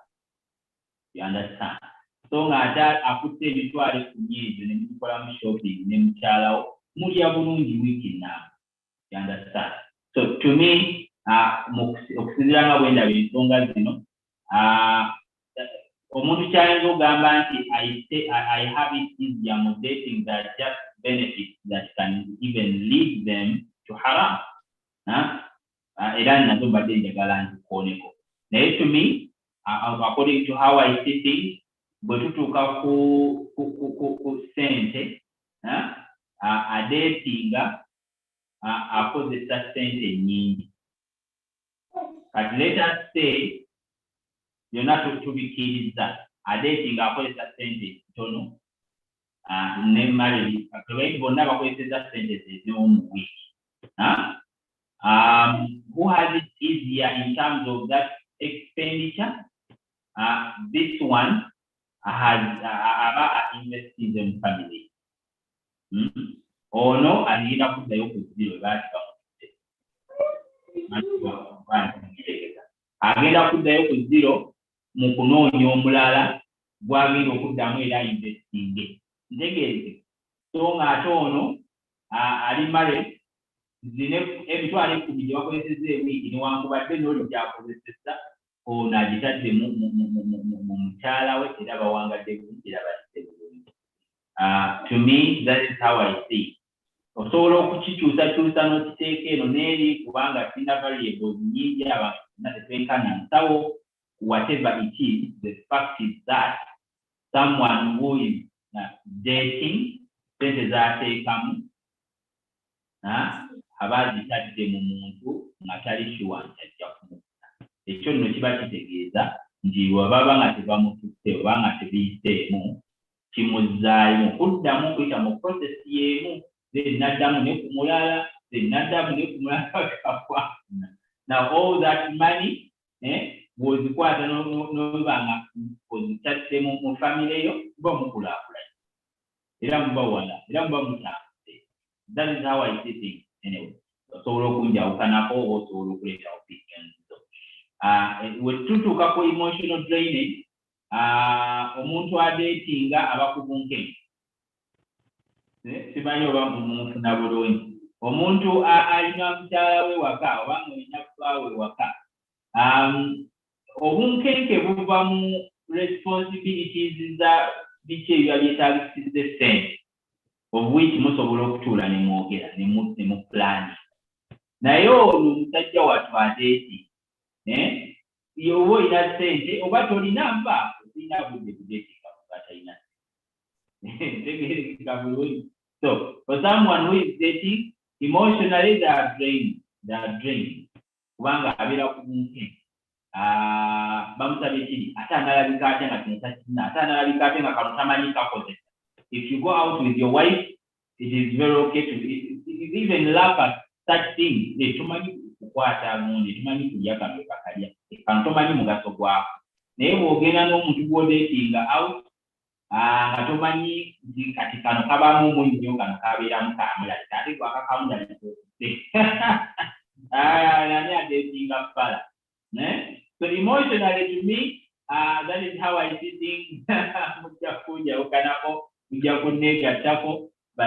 that is how I see things. The omuntu adeeting abeera ku bunkenke abeera emotionally drained. Abeera agamba atankubira kati oba atansaba ki owulidde. So naye ate ku mukyala wo bwakukubira it is the call that needs support and you run towards it. Okay, bwe tutuuka ku side ya what was the other point? The emotional drainage, the financial support, and what do point in that area?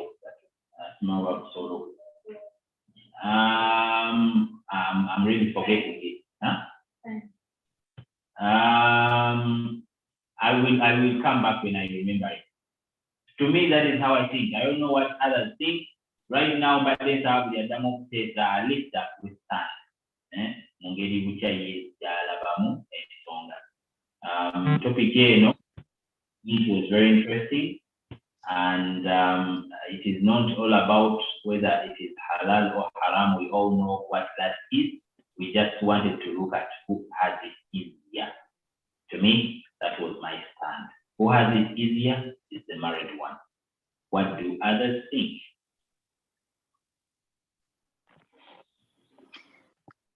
Sheikh Muhsin, assalamu alaikum wa rahmatullah.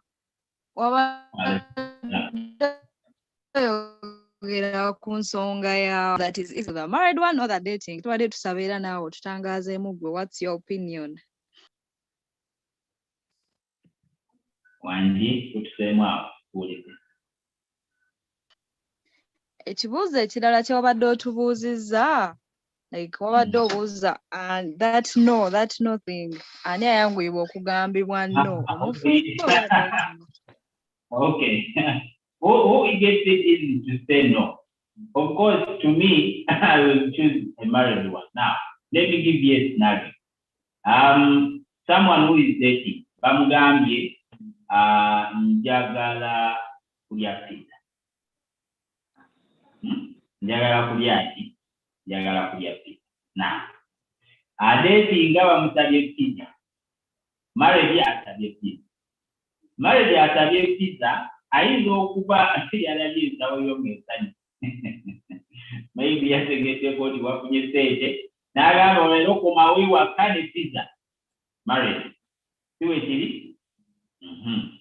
Adetinga naye yeeraze nga omusajja waaliwo obuvunaanyizibwa, has a good job, alina sente, bamusabye pizza. Ani agenda okwanguya ogamba nedda? Now, to my wife, it is very easy okugamba nti why you say is different. Naye waliwo ensonga zeyagala okutokookera mu nko naawe. Kinyamuyira nnyo okukimugamba, ofuna bulungi ne mugamba nti no, you know, I know you want a pizza right now, but I promise I will give you a pizza. But njagala sente zikola mu kino. Ntegeereke. Nsobola okukyogera. And it is very easy. I will get you a pizza, but bade sabokirize sente zino mutuufu bade njagala zikola mu kino. Kibeera sensitive. Then, kakati njagala statement eyo yennyini mugambe odete. Mugambe ezisente ezina naye njagala kuzikola mu kino. Pizza yo kyokka okireke. I don't think you can say that. You have money, and now so there are things that are more important than me. Now,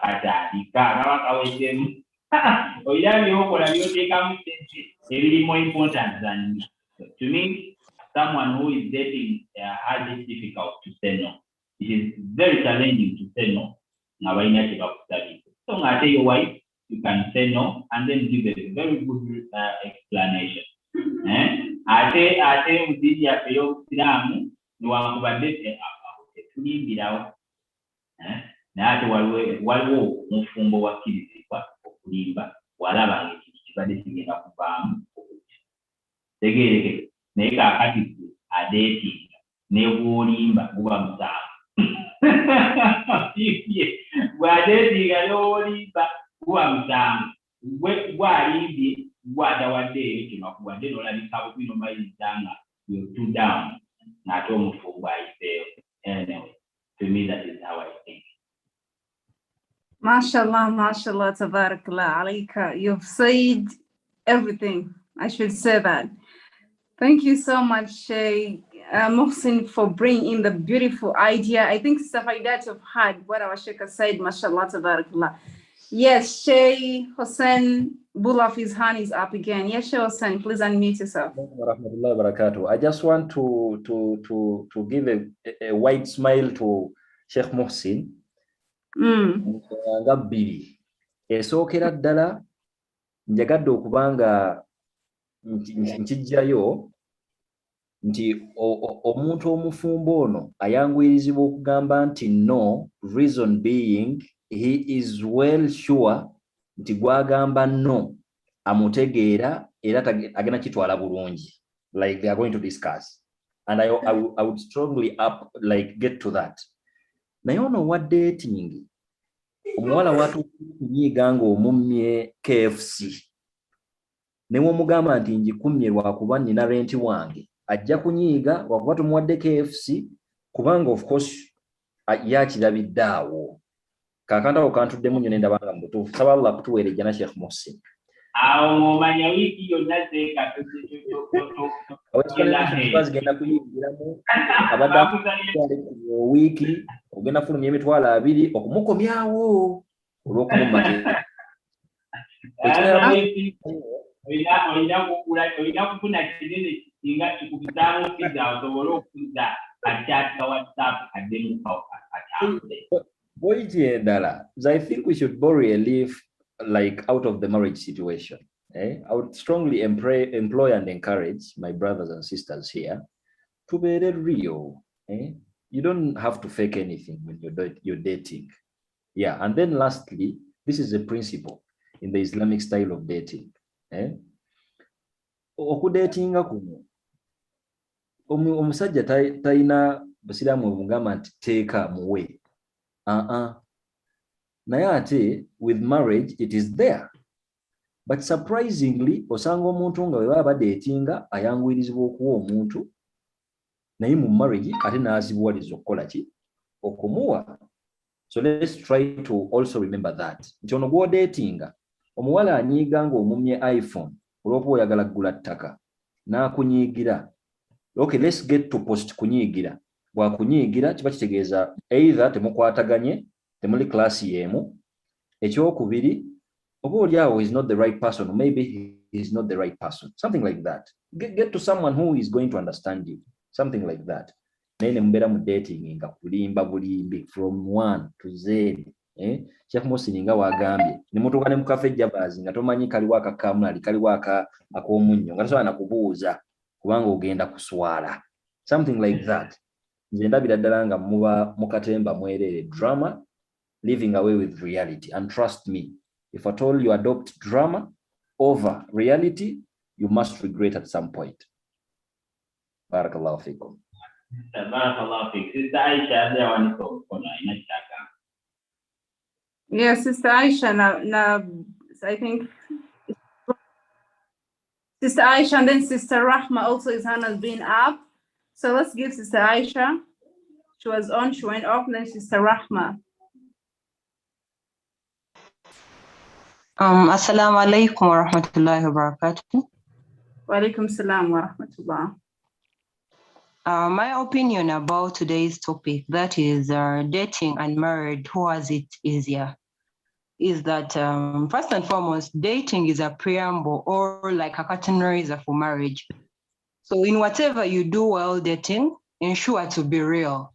If you are going to do something, be open enough to say, I can afford to do A, B, C, and D. Set your principles right. Do not be a pretender. Many reasons why people end up in marriage and within a short while they separate it because people pretend to be what they actually are not. You should never set the bar too high for yourself to an extent that if you fail to meet the bar that you set, you are taken for a liar. If someone asks you, let's say they have a challenge and they want you to come through for them. If I ask you, let's say, to help me out with rent, I'm stranded. If you can afford, I don't see a reason why you decline to help me out. But if you cannot afford, effective communication is the key in everything. Whether it is dating, whether it is in marriage, always understand the person that you are dealing with.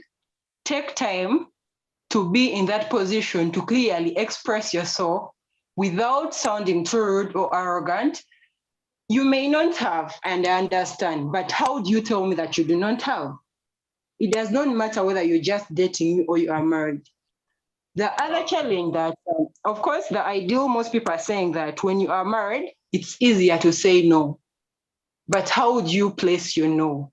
You should not oppress someone's feelings just because you know they are married and they will not go anywhere.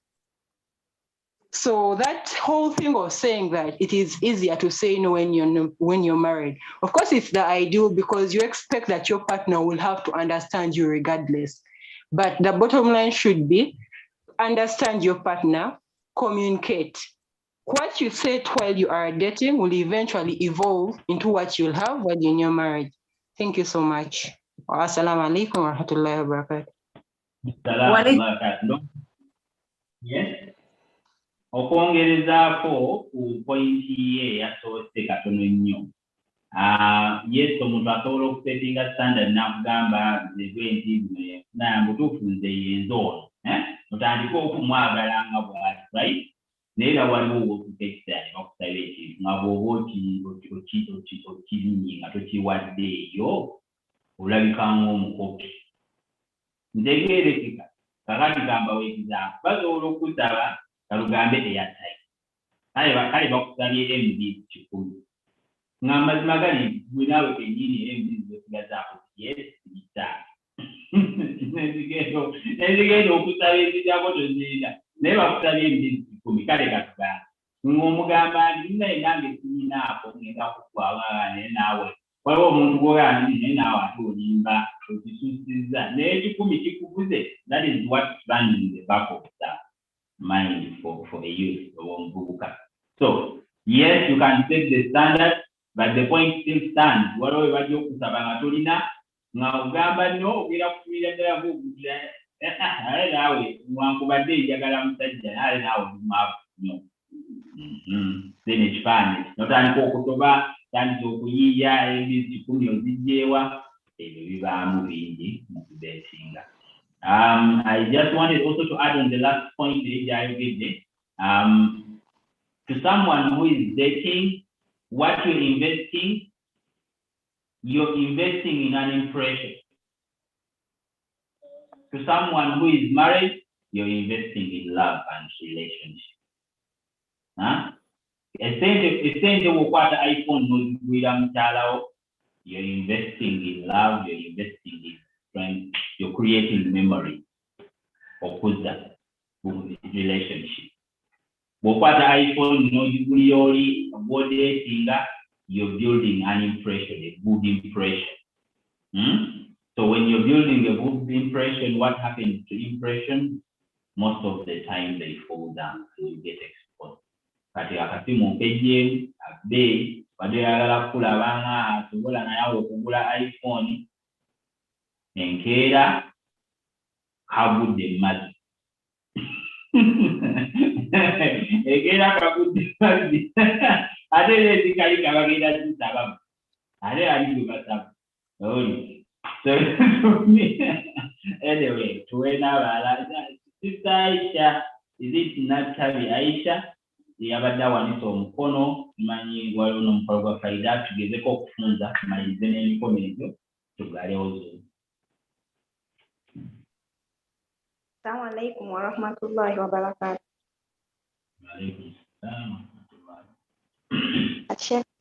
Kye mugamba abali mu bufumbo bo tebadeetinga omuntu akkiririzeewo bukkiriza kubanga bw'odeetinga omuntu n'omuteekamu obanga akola losi. Abafumbo obeera kwalaali. Kati omuntu akugambirewo okkirize direct oyingire bufumbo then ekintu kitambule kiki ky'oba otaddewo ekisikiriza omuntu ekiraga this guy is caring naye gwe omuntu leero nkwagala nkya tuyingire obufumbo then process etandike. Abasiraamu mubagambye bafuuke ba simawo. Sister Aisha, thank you so much. Ekibuuzo kyo kirungi nnyo. I think w'otegeerera nti omusajja oba omwami akwogereza akwagala era afaayo is he won't waste time in dating. He will definitely want to go ahead and meet your family. Akuweesa ekitiibwa. Nze I believe omusajja yenna agenda okutuuza omwezi gumu 2, 3, 6 mwaka mbu gy'ali akwetegereza naawe gy'oli omwetegereza. To me it is a waste of time. Tosobola kwetegereza muntu all ekyo yakyesigaliza. I believe omuntu akwagala, it won't be dating. He'll tell you nsanyusizza Sister Aisha mbadde nsaba kusinkana bazadde bo. Now that is what they call a man. That is what they call care, love. He feels he wants you, he loves you so much, he appreciates you so much that he wants to spend the rest of his life with you, with whatever comes with you. Oba olina akabina oba tolina kubanga obeera mu hijab tabirabye. Oba olina shawurini awo gw'onaamubuulira. Byonna ebibi by'anaakusangamu wakubigumiikiriza ng'amaze okukola ki? Okutuusa ewaka. So I believe if a man really feels you, he won't even want to waste time dating. He will choose to meet your family, akuwa ekitiibwa ekyo akutwala ewaka. Kati dating etandikira awo. Akagato hijabu, ate enviiri saluni, manya shopping kama whatever it is that you choose. Now that would be the right dating according to me. But now basobola otubulira what they think. Alaikum warahmatullahi wabarakatuh. Waalaikum salaam. Leka Musi ninkuwambye mukama wange.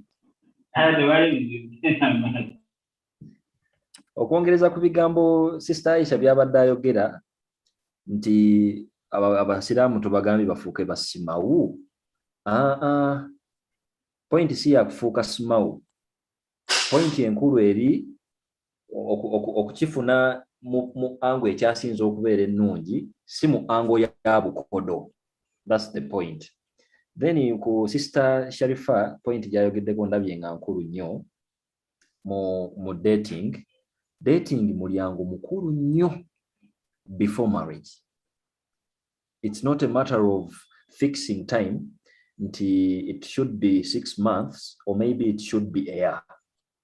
Abantu banjawulo mulimu abantu abalina psychological defects, problems. You need to get to know them before you get married to them. Era guidance y'obusiraamu, so long as you're keeping the limitations of Islamic law, tebukuyinaako buzibu, take your time, weetegereze omuntu gw'ogenda okubeera naye. Trust me, omuntu asobola lwakuba nti ennaku zino ekireetera abantu okubanga balwawo to decide to marry. It's the fake life you're talking about. How dare you spend a whole year or maybe a month with someone nga tomanyi na kikaache n'amanya ye gonna nga tusobola gwogera mu bulambalamba, something like that. N'omala omwaka mulamba n'omuntu nga you can't even tell kumwogerako ekyawukana ne ku mikwano gye ky'omanyi ku ye, something like that. So that's why I keep saying, if at all we adopt the Islamic style of dating, mu ngeri gy'erina okuflowingamu, tuba tugenda kufuna marriage nungi ennungi, because there is no dating after marriage. Okujjako ng'ogenda kusooka obutta obufumbo obwo ate ofune omuntu omulungi gwe munaakwatagana naye. Barakallahu fikum. Okay. Barakallahu fik. Ndoza okwongera okugaziya. Tubadde ku muntu asazeewo obutawasa n'azeeti. Then nona asazeewo n'awasa. So kati the point here was who has it easier.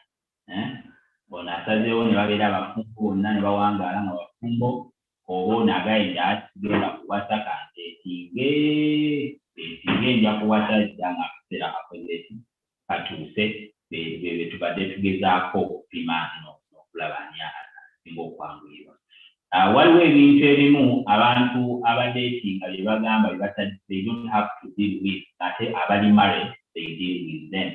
Lwakubadde mbedda ndiiza ebintu bino badde nga babikoonako discussion very powerful. Kati mulimu okuba nti omuntu aga nti okay, to me if I'm dating, but look who is married.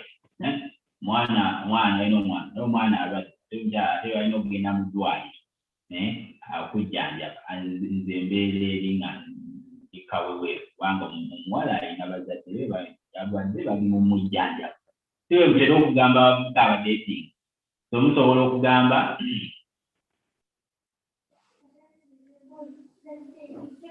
okugamba nti waliwo nange bye sadiringa nabyo. N'ogamba okay, for example, that was just an example. Hospital. Omulala n'agamba me I don't deal with rent. Whether I have my rent. Omulala n'agamba sigadde. To me, this is how I see it. Now you can see it as someone who is saving. You don't deal with that, so you're putting money somewhere else. But on the other hand, in a long run, ono ali mu kutambula ebigere webyoli mukeere w'okutambula. Ng'ojja kugenda okwagala okubitambula nga okaddiye n'okaddiwa nga n'amaanyi agakukyali. Manyi oba ntegeereke. To you, currently, osobola okulaba nga awonye. I'm just dating, there is no any financial stretch, and I'm not committing to anything. just dating. But in the long run, yes, you're not involving yourself in such things. So ngate oli golabanga ali bona mfungwa bilinga nebyo sola kubilinga na yosawa ali mukutambula ebigere is building a very firm family and is investing in their family and is growing.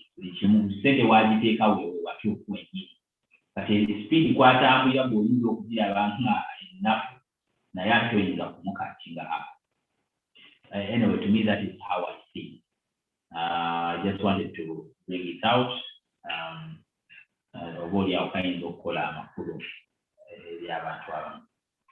Can we try to finalize, please, and close? Yes. Jazakumullah khair. Thank you so much, everybody. Sheikh Mohsen, Sheikh Bula, all you guys, all learning here, and I'm sure all benefiting. May Allah give us barak and make it easy for all of us. Amen. Those that are not married and you're dating, they're in a dating process, may Allah make your dating process lead you to marriage. Amen. And those that are married, we ask Allah to bless your marriages, barak, peace, and blessings. Amen. We are soon closing up. Time is running. People want to go and sleep. So we have Sister Kulthum and Shaban, and we have one of our members from 75W Radio. Her hand has been up. Just put it off again.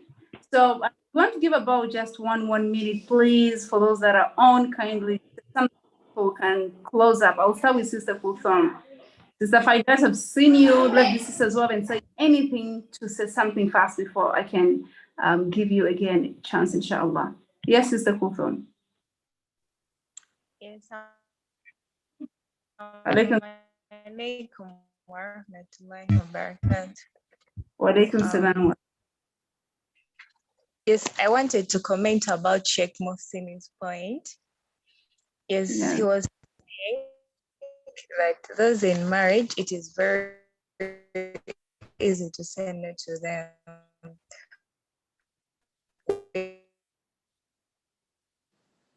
But because he'll say that take advantage of that every time she'll understand. But for the case of a girlfriend, he'll strive and put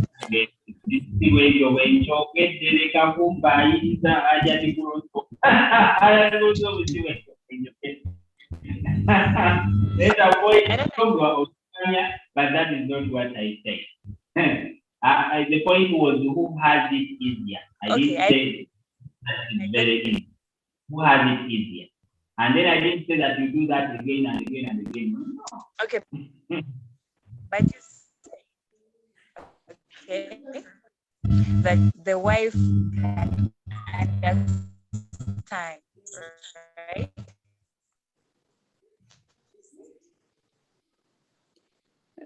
Your network, Kulthum, is a little poor. We can hear you.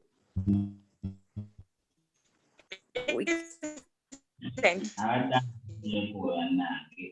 network is fair.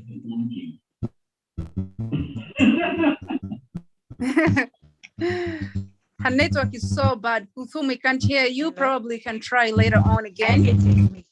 Not really, we can't hear you. Your network is really bad. Probably you need to try again. Yes, maybe you can speak after Sister Who? After Brother Shaban. Brother Shaban, kindly unmute yourself.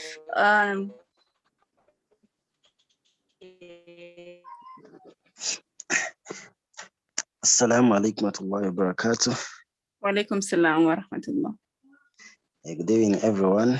I just got only 1 minute to pass out my point. Like, I wanted to comment on what the sister Chisemujukide naenga agambye, but like when someone should just, if someone like walabu omuntu agende bugenzi mu family atukirire dad or mom agambe nsimye this person.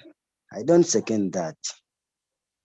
Yes, like we guys naffe tubeerako ne characteristics zetwagala mu muntu.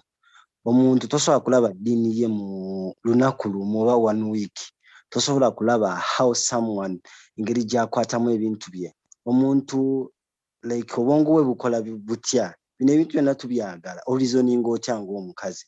How do you like react on positivity and negativity? Omuntu ali short tempered oba tanyiga mangu. Ebintu ebityo byonna. Not only beauty. Beauty omuntu akiraba olunaku lumu n'agamba I'm pleased with this person. But ebintu ebigenda okulastinga for long. Omuntu ogenda obeera naye waka arizoninga atya. Ogenda taking omuntu nga buli dakiika after 2 minutes ye kantu katono nnyo ng'anyize. So we also twetaaga that time okuba nga tuinteractinga n'omuntu okola ki okumuyiga byonna. Era sobola kuyiga muntu unless ng'akuwadde time. Naye gabeera mannya ge teri muntu akumiitinga n'agamba mannya ge gombi agambako limu agamba nze that full stop. So as long as you get to know each other nga feeling like akuwa ne ku respect n'agamba let me introduce you to my brother Bulaf na ku introducing okitegeera how like ngakulaba responsible you are. So kyekyo nti omuntu natwetaaga okubanga tulaba omuntu ono that time yeyo time gye tubayinga si ategeena nti oba literal taking omuntu out. Yes, si kyekiri awo kiri essential nnyo. Yes, lwakwa ku mulembe guno kiri essential. Naye nga kubimu ebintu ebiri essential tekiri essential because you can meet with someone nemu interacting today without 2 weeks you interact something like that on phone bichi n'olaba engeri y'omuntu gy'akola ki reasoninga n'embeera endala like ez'omuntu. So that was my simple point. Assalamu alaikum wa rahmatullahi wa barakatuh. Wa alaikum salam wa rahmatullahi wa barakatuh. Thank you very much, Brother Shaban. Yes, we plan to close exactly at 10:30. I don't know, Sister Faidat, his hand has been up. I don't know what she's still. Sister Faidat, 1 minute, please. Assalamu alaikum wa rahmatullahi wa barakatuh. Nasonyiwa lemerako naye mbadde njagala nkweseka nina akakisa. You people don't know how many marriages you've saved today ze mbabuulira. Future marriages. Nga nze Faidaji waabwe mbadde eno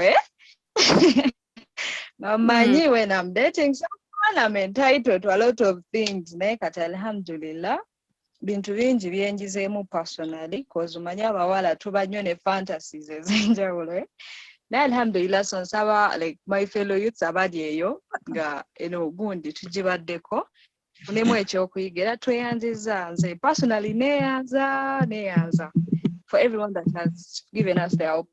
You've really helped us and perhaps those opinions have saved our future marriages. Assalamu alaikum wa rahmatullah. Barakallahu feekum. Walaikum salam, jazakallahu khair, Sister Faidat. Was great listening from you again. Sister Kulthum, please 1 minute. 1 minute as I give Sister Kulthum.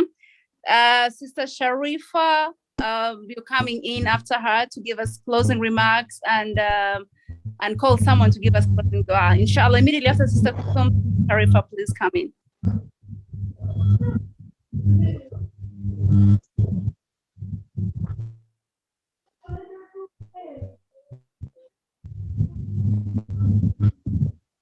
Oh, Assalamualaikum once again.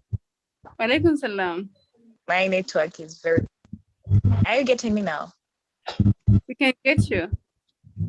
Yes, my comment about Sheikh Muhsin's point was that he said that it is easy for a husband to tell his wife that today I might not manage to do this, right? Was that your point?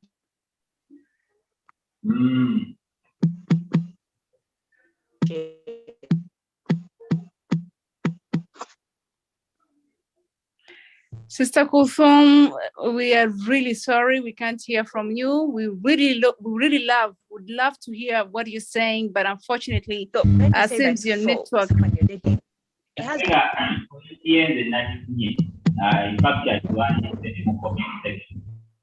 A man can take it to be an advantage, can use it as an advantage.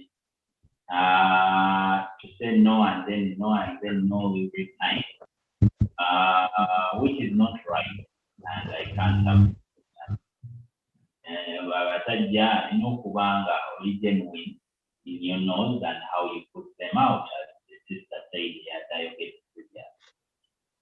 Yeah, point ya tuuse nasubire nituusizza. Okay, thank you very much. Thank you very much. I want to give special thanks to Debbie Radio. Thank you so much for tuning us in. We really appreciate it. Sister Sharifa, most welcome.